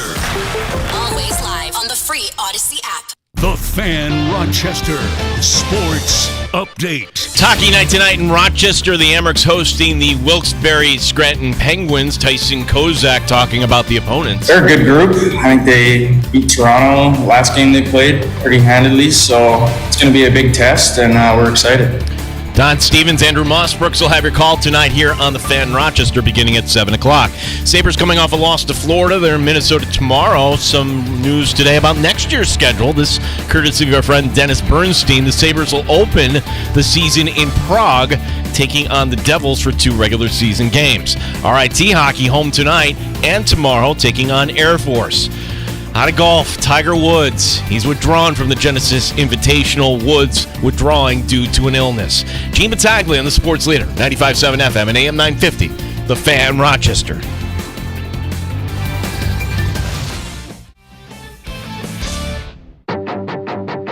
The Sports Bar with Danger and Battaglia. To no one's surprise, the Bills Mafia has stepped forward to answer the call for support. Mike Danger, Gene Battaglia. Jimmy Garoppolo is being suspended 2 games. Caitlin Clark is the NCAA's all-time scoring leader in women's basketball history. You all knew I was going to shoot a logo 3 for the record. Come on now. They control their own destiny, which is a good thing, is you keep winning and you'll be fine. NBA All-Star Weekend upon us in Indianapolis. We have reached the All-Star break. I can't stand the All-Star game. Ryan Johnson stripped to the puck up front. They score. And Florida wins it 4-0. And freaking tastic. The Amerks host Scranton tonight at 7. It's a great night to be a Tiger. RIT men's hockey. The Tigers taking on Air Force. Go Tigers! No easy games in our league, so we're expecting 2 hard-fought games. Rob Manfred is entering his 10th season as commissioner, and he announced this will be his final term that he'll step down in early 2029. 2020 is going to be remembered. 95.7 FM and AM 950, The Fan Rochester. It's happy hour. Welcome into the Sports Bar. Danger and Battaglia. We're glad you're with us and listening along locally at 95.7 FM, AM 950. The free-to-download Odyssey app. You can also watch the Sports Bar. Our stream is up. Our YouTube channel at The Fan Rochester and also on Twitch at The Fan Rochester. You can reach out to us on X at The Fan Rochester as well. That's Elon's Twitter. Jack, not a real name. At The Fan Rochester. Holy cow, you entertained me about how bad hockey is. Not a fan. But now disparaging Stifler's mom. That's uncalled for. Jack, I'm going to put a pin in that. We'll come back to that in a second. Okay. If you're just joining us, I want to revisit what Jack is referencing there. I know we've got calls standing by at 585-866-4FAN. That's 866-4326. We encourage you to pull up a stool here for happy hour. Yeah, the breaking news this hour, and it's Tiger withdrawing. Tom calling in from Rochester, holding through the break. Hey, Tom, thanks for calling. What's going on, buddy? Hey, guys. Love the show. You know, you brought up Tiger, and I was just thinking about what's going on with Mahomes. I mean, for us fans of golf, it looked pretty convincing that he was going to at least get to Jack, if not surpass him. And then, of course, he gets derailed. Stuck at 15, tied with Snead with 82 wins. Obviously his body's breaking down on him for a variety of different reasons. And I take that and that promise and how it looks so certain and kind of applying it now to Mahomes. And I think the discussion about Mahomes has all been responsible. I mean, can he equal Brady? I think it's a responsible discussion. But in reality, though, given the nature of football, collision sport, injury, the dependency on other players to step up, as a quarterback, and, call me when he gets to 5 and let me know when he gets to 6, because 3 is impressive. He looks like he's on a trajectory for more, but wow. When you think about what Brady did getting to 7, it's amazing. Yeah, what Brady did, above and beyond. Like, just look at the nutrition, how he was a freak and how his whole world was devoted to this. And for Patrick Mahomes, I don't know if that's in his DNA, but then, Tom, who knows where sports science is now from 5 years from now, how he might want to extend his career. But just getting back to Tiger, though. And, Tom, thanks for the call. Appreciate it. Our number again, 866-4FAN, 866-4326. Yeah, I'm glad the way Tom phrased it about Tiger, but his body breaking down for a variety of reasons. And I'll kind of do it in a roundabout way because I don't want to get sued, right? But if you look at the era where Tiger came up in, and you also look at what was happening in baseball at that time. Are you worried that Tiger's listening to the show? I don't know, but like honestly, Danger, it's like you could say it, man. I mean, look, that era was the steroid era of baseball, and performance-enhancing drugs were kind of everywhere. And I'm not really 100% sure what the PGA's policy is on that. I've never heard of a player getting suspended for that. But we've seen players, golfers, bulk up significantly. Brooks Koepka, Bryson DeChambeau, sure, show up looking like they're linebackers, crushing the ball. That all came after Tiger's peak, right? Like Tiger at his peak, who can say? Tiger, I don't look back at anything with that guy with any sort of regret, or any sort of oh, shucks, it's too bad he couldn't beat Jack's record for the Tiger was transcendent. He was Jordan. He was that. And the best that we got was him at the Masters a few years ago. Yeah. I don't know that it's ever getting as good as that ever again. And I'm fine with it. If that's as good as it gets moving forward with Tiger, great. I'm fine with it. Well, we remember the way it ended. It was golf club on the windshield. Revelations about that's that. Unfortunately, that's stuff that happened off of the course that affected his play on the course. And here's the thing about guys like Mahomes. I don't hear a lot about Mahomes being a bad guy or making bad decisions off the football field. I'm not saying he's a saint. We know Tom Brady wasn't a saint. But how these guys handle themselves outside of their team, outside of the season, means a lot to how they attack the regular season and the postseason. I don't have a problem with Josh Allen playing with Tiger Woods. I think that's fantastic. By the way, I mean, if I'm connecting dots here. Josh Allen broke Tiger Woods? Tiger Woods isn't feeling well today. He's ill. What happened after the round? Are you still recovering from that Pro-Am round with Josh Allen? Did he take you out a little too late? Live your life. Enjoy the moment that you're in if you're Josh Allen, if you're a professional athlete, but understand, and I think Mahomes gets this, you got to be able to turn it on. Injuries are going to happen. He's been pretty lucky so far in his career. He hasn't really had anything that's derailed him. And when he has had something that potentially could derail him, he's argued his way back onto the field when it mattered the most. It's kind of why he's held in such high regard. Like last year, not last year, 2 years ago now, I should say, the injury against Jacksonville, that's an injury that most quarterbacks aren't coming back from in the same game. They're taking a week off, 2 weeks off, whatever it is. He fought through that. He played through that, and he won a championship. That's nails, man. He's the best. Right now, he's the best. He's the best right now, Danger, and he is going to win how many more? But to Tom's point, he's not even halfway to where Brady was. So this idea that, hey, this is the new wave MJ or LeBron, who's better debate, we're not there yet. No, but I will also say with Brady, if you're Patrick Mahomes, who's your Alex Guerrero? We got news today out of the NFL that Jimmy Garoppolo is being suspended for 2 games due to violation of the NFL's performance-enhancing substances policy. Do you think Brady's laughing his ass off somewhere? Well, if you're Jimmy Garoppolo, get yourself an Alex Guerrero. What's the problem here? I really think that who you surround yourself with and what you put in your body and the performance and everything, the training and everything that goes into it. I mean, these guys have to know everything is being scrutinized. If you're Jimmy Garoppolo, no excuse. I mean, you just cost yourself your guaranteed salary for 2024. He's going to get cut. And he's going to be a free agent. He's going to have to try and latch on as a backup somewhere. And you're not available the first 2 games.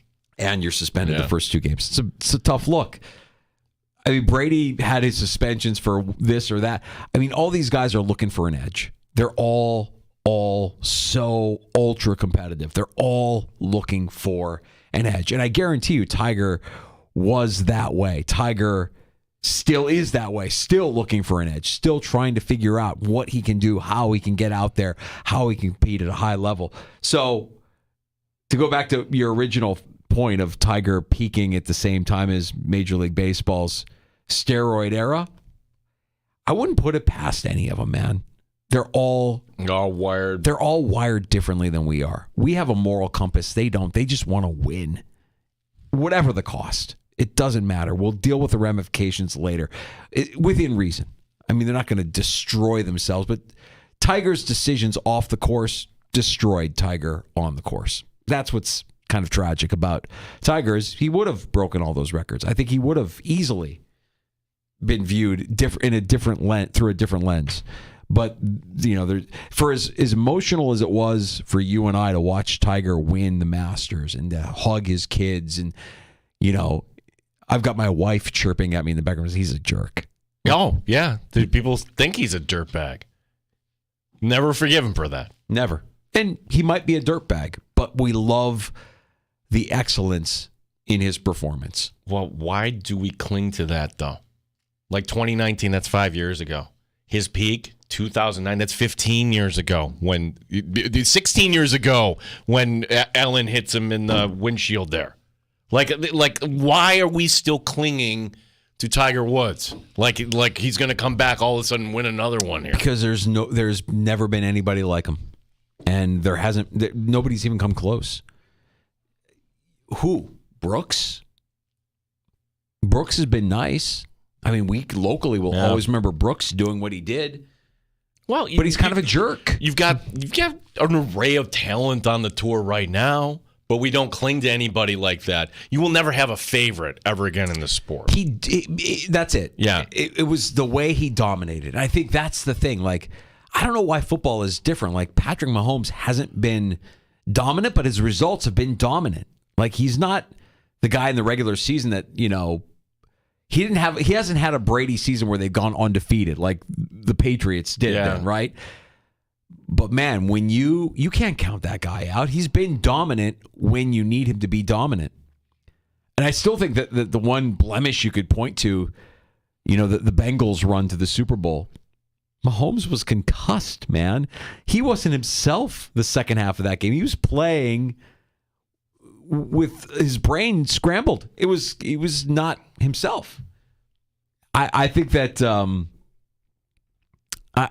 we're watching Mahomes, and we're watching it through a filter of, God, we hate that guy because we know that that's who we have to get past to see our team get to where we want them to go. And it's hard for us to appreciate the greatness of Patrick Mahomes.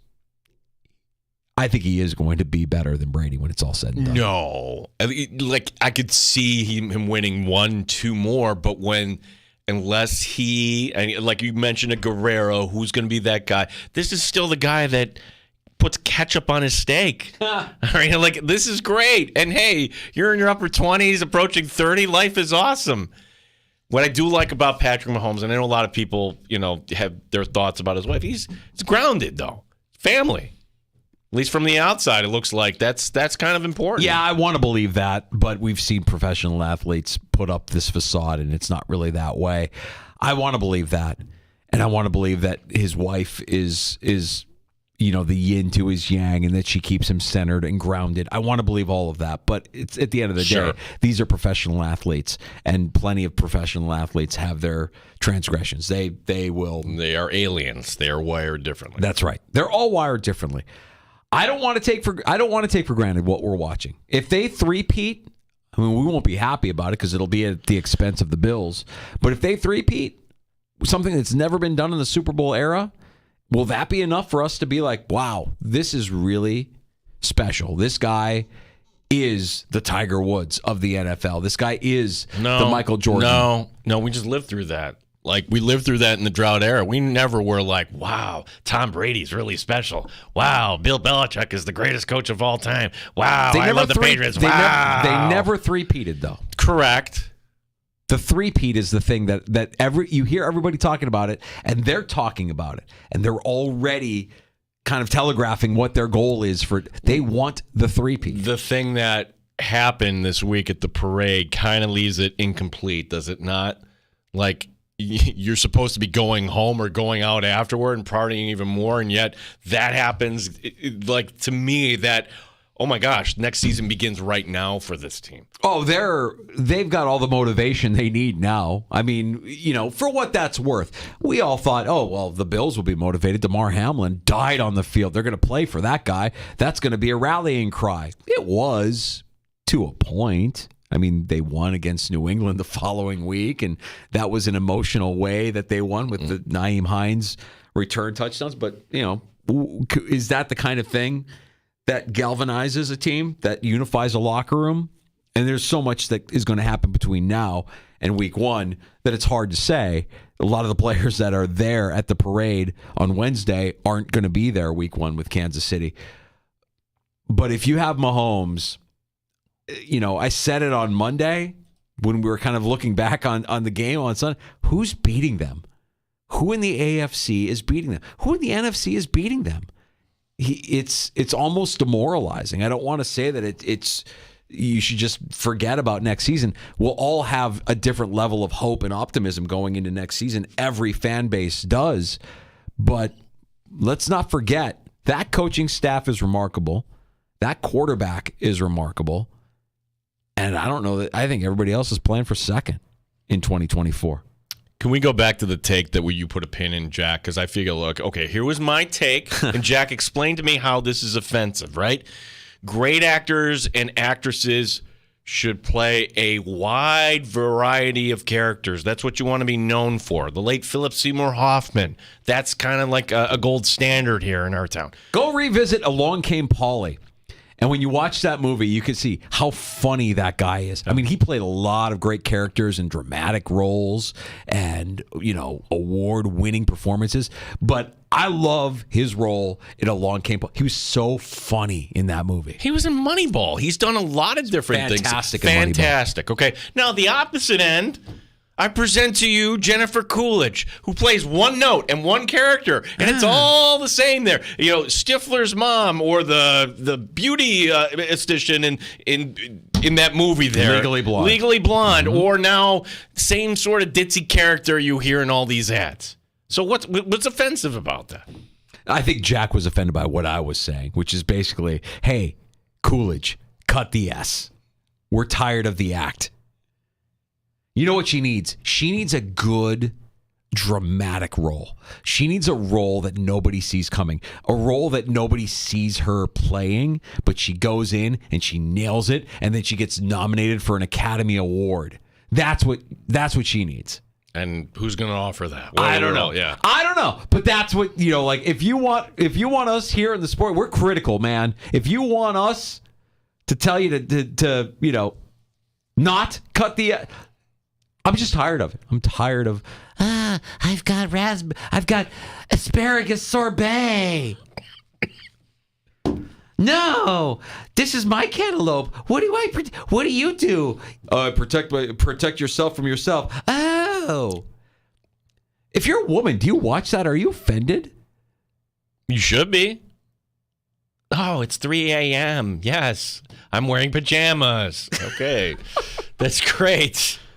I don't know. I'm just, Jack, you could be a fan.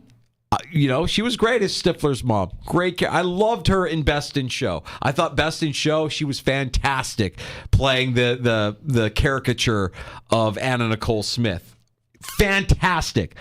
Perfect. But that's it. That's what she is. That's what she can do. We're just saying, hey, expand a little bit. Let's broaden the horizons. We got to get her a role that is Oscar worthy. Like a role that you wouldn't see. She needs to be like a drug-addled stepmom that is fighting through some sort of life trauma that everybody can relate to, and then she's up there on the stage at the Oscars accepting an award and telling us all to eat crap because we thought she was a one-trick pony. Something like a character like the mother in 8 Mile. Right, something like that. I was going to go darker. I don't know if this is too dark. I mean, the movie that I always think of when I think of dark movies. Do you remember the movie Requiem for a Dream? Did you ever watch Requiem for a Dream? I don't watch movies. Jared Leto, Jennifer Connelly, Ellen Burstyn played the role of the drug-addled, addicted mom who, I mean, she was remarkable. That's the kind of role I'm thinking of for Jennifer Coolidge. Jack, get at me. Let me know if you're on the same page as me. I'm not saying I don't like the actress. I think she has moments where it's like, oh, she's fantastic. I'm just tired of it. Cut the S. The same routine. The ditzy blonde who doesn't know her own name and forgets that she grabbed a cantaloupe from somebody. Grabs a cantaloupe from somebody else's carriage at the grocery store. Forget it. No. Let's be better than that. That's it. That's where we're at. Cut the S, Jennifer. For some reason I want to go buy car insurance. Or maybe not. No. Gosh. All right. So Peters, look, you can tell that it's the down season in the sports calendar. Who is the greatest of all time? Here we are, the low-hanging fruit, which is sometimes the most delicious. We're sitting here talking about what Mahomes could be for the NFL and Tiger and what he was for the PGA. And has it been more than a week? It's been more. I wanted to say it was a 2-week ban, but one of our regulars. Peter's back in. Yeah, one of our regulars. Listen, one of the rare bans here in the sports bar because Peter prompted Jay Binkley to call in the day after the divisional loss to the Chiefs. Peter, I listen. I know, Peter. Like in your profession, you say forgive or forget. Maybe you forget. I don't forget. Hard thing to forget. Yeah, hard thing to forget, Pete. Not going to lie, but Pete pointing out that the ultimate GOAT in sports is still MJ, that Michael Jordan is the ultimate GOAT. I'm biased, so of course you are. I'll recuse myself from this, but I can't disagree. Like, the guy made everybody around him better, and he was fantastic. And when you thought he couldn't get it done, he found a way, and he got it done. And he wasn't without flaw. He had plenty of issues. He fought through all of that. I don't know that anybody ever. I mean, he changed the culture. Like, the culture changed because of Michael Jordan. You're not talking about NBA culture. You're talking about American culture, right? Culture. Yeah. Be like Mike. Everybody wanted to be like Mike. Hell, I even played some basketball because I wanted to be like Mike. And I'm not a basketball player, but that was how much he meant to the culture. He was fantastic. Maybe Mahomes can get there. What would it take? Brady set the mark, 7. We'll see. A 3-peat. See, that would be one thing that nobody else had. Yeah. Now, the ultimate thing, you get to 7, what would be the tiebreaker? The head-to-head.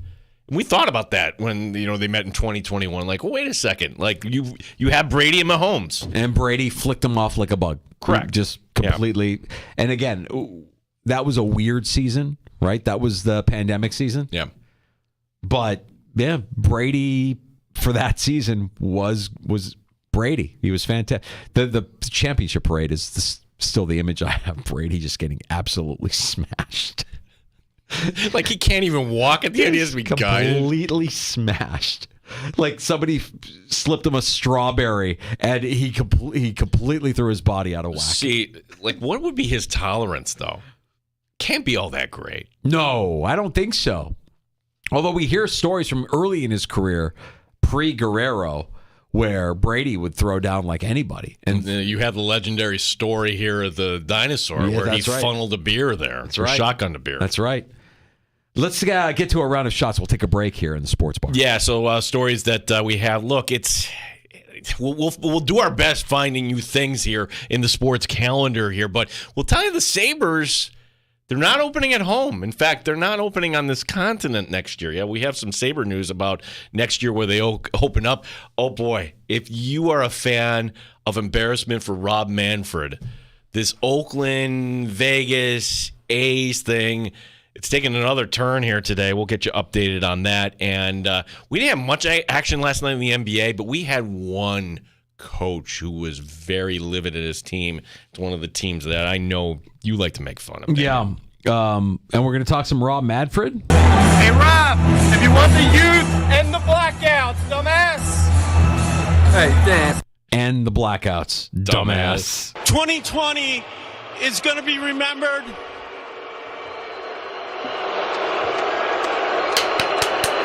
Where's the kiss ass? Where's the one guy? There he is. Thank you. 2020 is going to be remembered as a baseball season like no other. Our clubs, and especially our players, were presented with an array of unique challenges. That's a battle royale. Who do you like more? Do you like the booing that Manfred got in 2020 or Nashville's booing of Gary Bettman? This is a battle royale. Okay. We'll have to... Nashville, you have been awesome. Music City is clearly a hockey city. How about congratulating your Predators and the Penguins on a great Stanley Cup final? No, it's not even close, Danger. Where I like Bettman getting booed. Who doesn't like Bettman getting booed? The fact that Manfred is so oblivious that people don't like him. He's just completely stopped dead in his tracks. You should be the best at public speaking. He has no idea where to go. He got cold cocked by a chorus of boos, and it took one kiss ass on his staff in the background going, "Yep, come on, you're fine. You're fine." Thank you. To continue. Yeah, you're right. The Manfred one is pretty good. I'm partial to Nashville because it was so aggressive. Like, they had just lost to Pittsburgh in Nashville. They were pissed. Yeah. The 2020 World Series was kind of like it was a neutral site. Yeah, the COVID World Series. It was a neutral site. They knew to boo him. He just didn't see it coming, so he got punched right in the mouth. It's fantastic. All right, we got to get to a round of shots. Yeah. And we have last call coming up as well at 866-4326 if you want to pull up a stool. 585-866-4FAN. You're listening to the Sports Bar with Danger and Battaglia.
In the Flower City, as the Amerks playing Game 2 of this 7-11 stretch here, Rochester hosting Wilkes-Barre Scranton. Seth Appert on this veteran team. They've spent a lot of money to build a really, really elite American League team. And I think when they're fully together, they look like one of the best teams in the Eastern Conference. Really good decor, Willette, Rathbone, Smith, St. Ivany, guys like that. So, and then depth of scoring up and down their lineup. Don Stevens, Andrew Mossbrooks will have your call tonight beginning at 7 here on The Fan. Sabres are in Minnesota tomorrow. We've got news about next year's schedule, this courtesy of Dennis Bernstein. The Sabres will open in Prague, 2 regular season games against the Devils. RIT home tonight and tomorrow against Air Force. Tiger Woods has withdrawn from the Genesis Invitational. Gene Battaglia, The Fan, Rochester. The best local sports talk in the Flower City. One Bills Live in the Sports Bar with Danger and Battaglia. Weekday afternoons on The Fan, Rochester. I have recently. I hadn't really been paying attention to it a whole lot this year, but I looked recently and it's pretty tight. Yeah, I think definitely with all these games coming up, we have a pretty busy schedule, but I think if we just go one game at a time, just focus on each game individually that day, I think we'll be fine. There's Rochester American Tyson Kozak taking the ice tonight at Blue Cross Arena as the Amerks host the Scranton Wilkes-Barre Penguins. Our coverage gets underway at 7 o'clock. The Hall of Famer, Don Stevens, will have the call. It's time for a round of shots in the sports bar. You know, Yuri Kulik has not been all that great here in the beginning of 2024, but you're hearing today that the Sabres are going to open him in the Czech Republic. That's where I would have to think that they at least would give him that opportunity to play in front of his home fans next year. Laying out nicely for him. Boy, why am I not excited about Sabres and Devils? Well, you're not excited about anything relating to the Sabres because it's become too predictable and it's completely unacceptable. Let's just put it that way. It's unacceptable. Paul Hamilton shouldn't come on our show on a Thursday afternoon and tell us exactly what's going to happen with the Buffalo Sabres. Paul Hamilton came on our show yesterday afternoon and told us exactly what was going to happen with the Buffalo Sabres. Anthony Stolarz stopping 45, Florida's 4-0 win. That is the most shots on goal ever in a Sabres shutout loss. The previous record, 42, set back in 2013. Eric Comrie, what is he going to do? His first start in 10 weeks. He stopped 27. UPL, by the way, is going to be okay. Should play in Minnesota tomorrow. 5 o'clock puck drop on WCMF. Buffalo remaining 10 points out of the final wild card. But we're getting close to not even mentioning this anymore. Money Puck now drops the Sabres playoff odds to 3.7%. It's cliche and it's not sexy. Get bodies to the net. Get bodies to the net. You're getting shots on goal. Goalie can see everything. No bodies in the... Until you start crashing the net, don't talk to me. All right, the Air Force, always a lot of fun. 2 games tonight at 7, tomorrow at 5:05. Just 4 games left to go in the Tigers' season, and here's what it's at stake. Side note, Atlantic Hockey uses the 3-2-1 system, which probably, hopefully, we get the NHL doing that at some point. 1 point for the Tigers. They can be no worse than 5th, which would get them the first-round bye. 3 points, which would be a win tonight. The Tigers clinch at least 2nd. The prize for these next 2 weeks, get home ice throughout the playoffs. We won't likely know this until next weekend. The Tigers with a 1-point lead on second place Sacred Heart. You ready for that call tonight? I am ready, as long as my voice holds up here. If you're going to set the all-time scoring mark in college basketball, well, don't do it with a putback or from the foul line. Hit a 3 from the logo at half court. Caitlin Clark putting on a show in her team's win over Michigan, hitting that bomb. She did it just 2:12 into the game, and then it wasn't finished, going for a school record 48 points, including 9 3-pointers. 9 times. So 2:12 into the game, and she decides, I'm going to take a jumper from just outside of half court. Yeah, you got to see this video. Ballsy. Yeah, that's the way to set the mark with flair. How funny is this? With no clear alternative to serve as the temporary home, the Oakland, soon-to-be Las Vegas A's met with Oakland Alameda County officials to talk about the lease extension of their current home. The A's lease at the Coliseum runs out after the season. Being discussed as a 3-year extension that will keep the A's in Oakland until 2027. But what the officials there are negotiating. The officials in Oakland are saying, well, you want to play here, then you have to give us an expansion team. I love it. They're basically saying we don't want to do business with this guy. Get him out of here. That's fine. I want to make sure that they keep the A's in Oakland. If you get an expansion team, that expansion team is the Oakland A's. So we haven't reached that point. If the Las Vegas A's, can you force them to leave the colors and everything back in Oakland? I will come back to the point. That is a wealthy part of the country. It's a wealthy part of the world. I would have to think there's somebody in the Bay Area that's going to say, you know what, we're keeping the team here, and I'm going to kick in a little bit for the stadium. Voila. Just not. Oakland doesn't want to deal with that guy, Fisher. The A's relocation is one of the issues in Rob Manfred's world. Another, the George Costanza uniforms Major League Baseball will be wearing this year. Cotton, breathable. Why don't we wear more cotton in Major League Baseball? The Athletic's Stephen Nesbitt publishing a story in which several MLB players complaining about Nike's new uniforms for their, quote, poor fit, cheap look, inconsistent quality, and small lettering. Is it Nike or is it Fanatics? Nike owns Fanatics. Ah, yes. So that's, so either or. Angels outfielder Taylor Ward told Nesbitt that the new uniforms look like a replica and feel papery. Now, Major League Baseball Commissioner Rob Manfred, in his own Manfred way, tells us we don't know what we're talking about, right. Telling SNY these uniforms are designed to be performance wear as opposed to what has traditionally been worn, but they've been tested more extensively than any jersey in any sport. Sure. The feedback from the All-Star game last year, the jerseys were worn, were uniformly positive from the players. I love it. This is fantastic. It's just an absolute mess. What can we agree on as sports fans? I've yet to hear anybody, when you see these things, it's like, is that a joke? What they look like? The shirtsy. What's the shirtsy? Well, that's a T-shirt that just has the name and the number on the back. It's a T-shirt that looks like a jersey. Yeah. I've got one of those for the Blackhawks, an old one, Duncan Keith, with the Bill Blackhawks logo and Keith's name and even the A on the chest. Everybody can spot a BS replica, right? Like we should. Yeah. We joke all the time. Master Stroke used to roll up the hallways here in his Bills pride. He had some overseas source wearing a Josh Allen jersey, and it's like, dude, that thing isn't even the right color blue. Yes, it is. It looks purple. It doesn't even look like a Bills jersey. It's just got the number 17 on it. What crate did that fall off? What shipping container sent that over? Because that is a chop shop hack job. That looks terrible. But what do you mean? What do you mean? Hey, look, if they're calling it out and it doesn't feel right to the players, I tend to like lean with them, side with them. Like, all right, let's get it right. Because you know a replica, a cheap knockoff when you see it. If these jerseys look like a cheap knockoff, what are we doing? Are we saving money? Is that what this is? Well, they're still going to charge whatever it is, the $300 to $400 in the team store for these. Like, maybe that's where everybody will get his attention. Like, I'm not paying for that. Finally, it's the All-Star break in the NBA. Milwaukee Buck head coach Doc Rivers thinks the All-Star break started a little too soon for some of his guys. Milwaukee losing to Memphis last night. Memphis was down 3 starters. That's bad. Rivers, quote, "We missed a shot. Nobody gets back. That's how we start the third quarter. Yeah. That tells you all you need to know about where our heads were. We had some guys here, and we had some guys in Cabo." Milwaukee's now 3-7 since Rivers took over. It's not a failure, though. Just remember that. It's not a failure. Oh, it's just steps to success. Yeah, that's it. Yeah.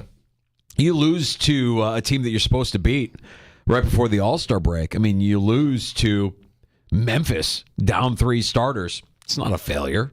This isn't a failure. This is just, it's part of the process. Do you get a promotion every year? No, you don't. So just, keep that in mind. That's the energy that's permeating throughout the Bucks locker room. It's a loser energy. Mm-hmm. And, they'll trudge through the rest of the regular season. I don't know that Doc Rivers can save anything, but we know that he's not going to win them a title. We know that Doc Rivers is going to bow out at some point in the postseason. But it's not a failure. It's just steps to the process, according to the star player on the team. Can't root for the Bucks anymore, Gino. Well, I'd like to say with the NBA tonight off that there's plenty of action in the NHL. Except there's not. You want to fire me up? Is that what you're trying to do? One game tonight. You give us one. The NHL, in their infinite wisdom, gives us one game when the NBA is in their All-Star break, when you have college basketball and you don't have a single matchup between ranked opponents. We get one. And it's not even good. It's Carolina playing in a college hockey arena. Carolina's in Phoenix. That's the showcase. Hey, Carolina's a nice team. I like Carolina. But that's all you're going to give us on a Friday night with no NBA, with no college basketball. I think it's equally egregious that on Sunday, our first Sunday with no football since Labor Day weekend, and you're only putting out 3 games in the NHL. Oh, but they're outside. Oh, one of them's outside. Yeah. It's outside, man. It'll be cool because it's in a stadium. It'll look great on TV. 3 games. We're just angry because the NFL is over. Is that what it is? Is that? I think so, yeah. We just want more football. Give us more NFL. Product that we actually enjoy. Last night was not enjoyable if you're a Sabres fan. Just not enjoyable at all. We knew exactly how it was going to go. Thank you, NHL. Thank you so much for gracing us with one game tonight. Carolina at Phoenix. Ugh. Disgusting. Last call is next in the sports bar. You can pull up a stool at 866-432-6585, 866-4FAN. Gino, I know you've got a call to get to. You got to head to the Paulicini. We got time for calls, We've got RIT and Air Force, a nice weekend series. We're getting buckets on your first bet on FanDuel, America's #1 sportsbook. It's me, Danger, for FanDuel Sportsbook, the official partner of 95.7 The Fan. Right now, new customers get $150 in bonus bets with any winning $5 bet.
866-432-6. The Sports Bar with Danger and Battaglia on the Sports Leader, 95.7 FM and AM 950, The Fan, Rochester. We didn't talk about this yet, Gino. Damn it, Taylor Swift, don't make me like you. Yeah, donating $100. Damn you. Excuse me, $100,000. $100,000 to the family of Lisa Lopez Galvin, the victim who was shot and killed at the Chiefs' victory parade on Wednesday. Her son Mark was also injured. He's been released from the hospital. And then she puts on the GoFundMe page, sending my deepest sympathies and condolences in the wake of your devastating loss. A pair of $50,000 donations, a total of $100,000 donated to that family. Don't make me get soft. Don't make me like you. Damn it. It's a good move. It's a classy move. But you're saying no Super Bowl halftime. She's not going to be the Super Bowl halftime performer next year. No shot. As long as Jay-Z is involved in booking talent for the Super Bowl halftime for the NFL with Apple Music, no. Money won't override anything. No. Not happening. They dug up Usher. They dug up Usher. Yeah. I don't know who it's going to be next year, but just keep that in mind. They dug up Usher this year. They'll find somebody. Pearl Jam? Too old. Not too old, just not what they're looking for. That's not going to fit the bill. No. Metallica? I would love Metallica. That's not mass appeal enough. You think 14-year-old girls like Metallica? No. Not happening. You dream all you want about Foo Fighters. Not happening. Not as long as Jay-Z is calling the shots with who gets that halftime. 3-day weekend ahead. Hope you enjoy it. Gino and I are back Tuesday in the Sports Bar. Amerks hockey Monday afternoon starting at 2 o'clock as the Amerks take on the Marlies. And we'll have Seth Appert, Amerks head coach, on with us Tuesday afternoon at 4:25 to recap all of this weekend's Amerks action. They got Scranton Wilkes-Barre at 7. JR Sport Brief next on The Fan. You're listening to the Sports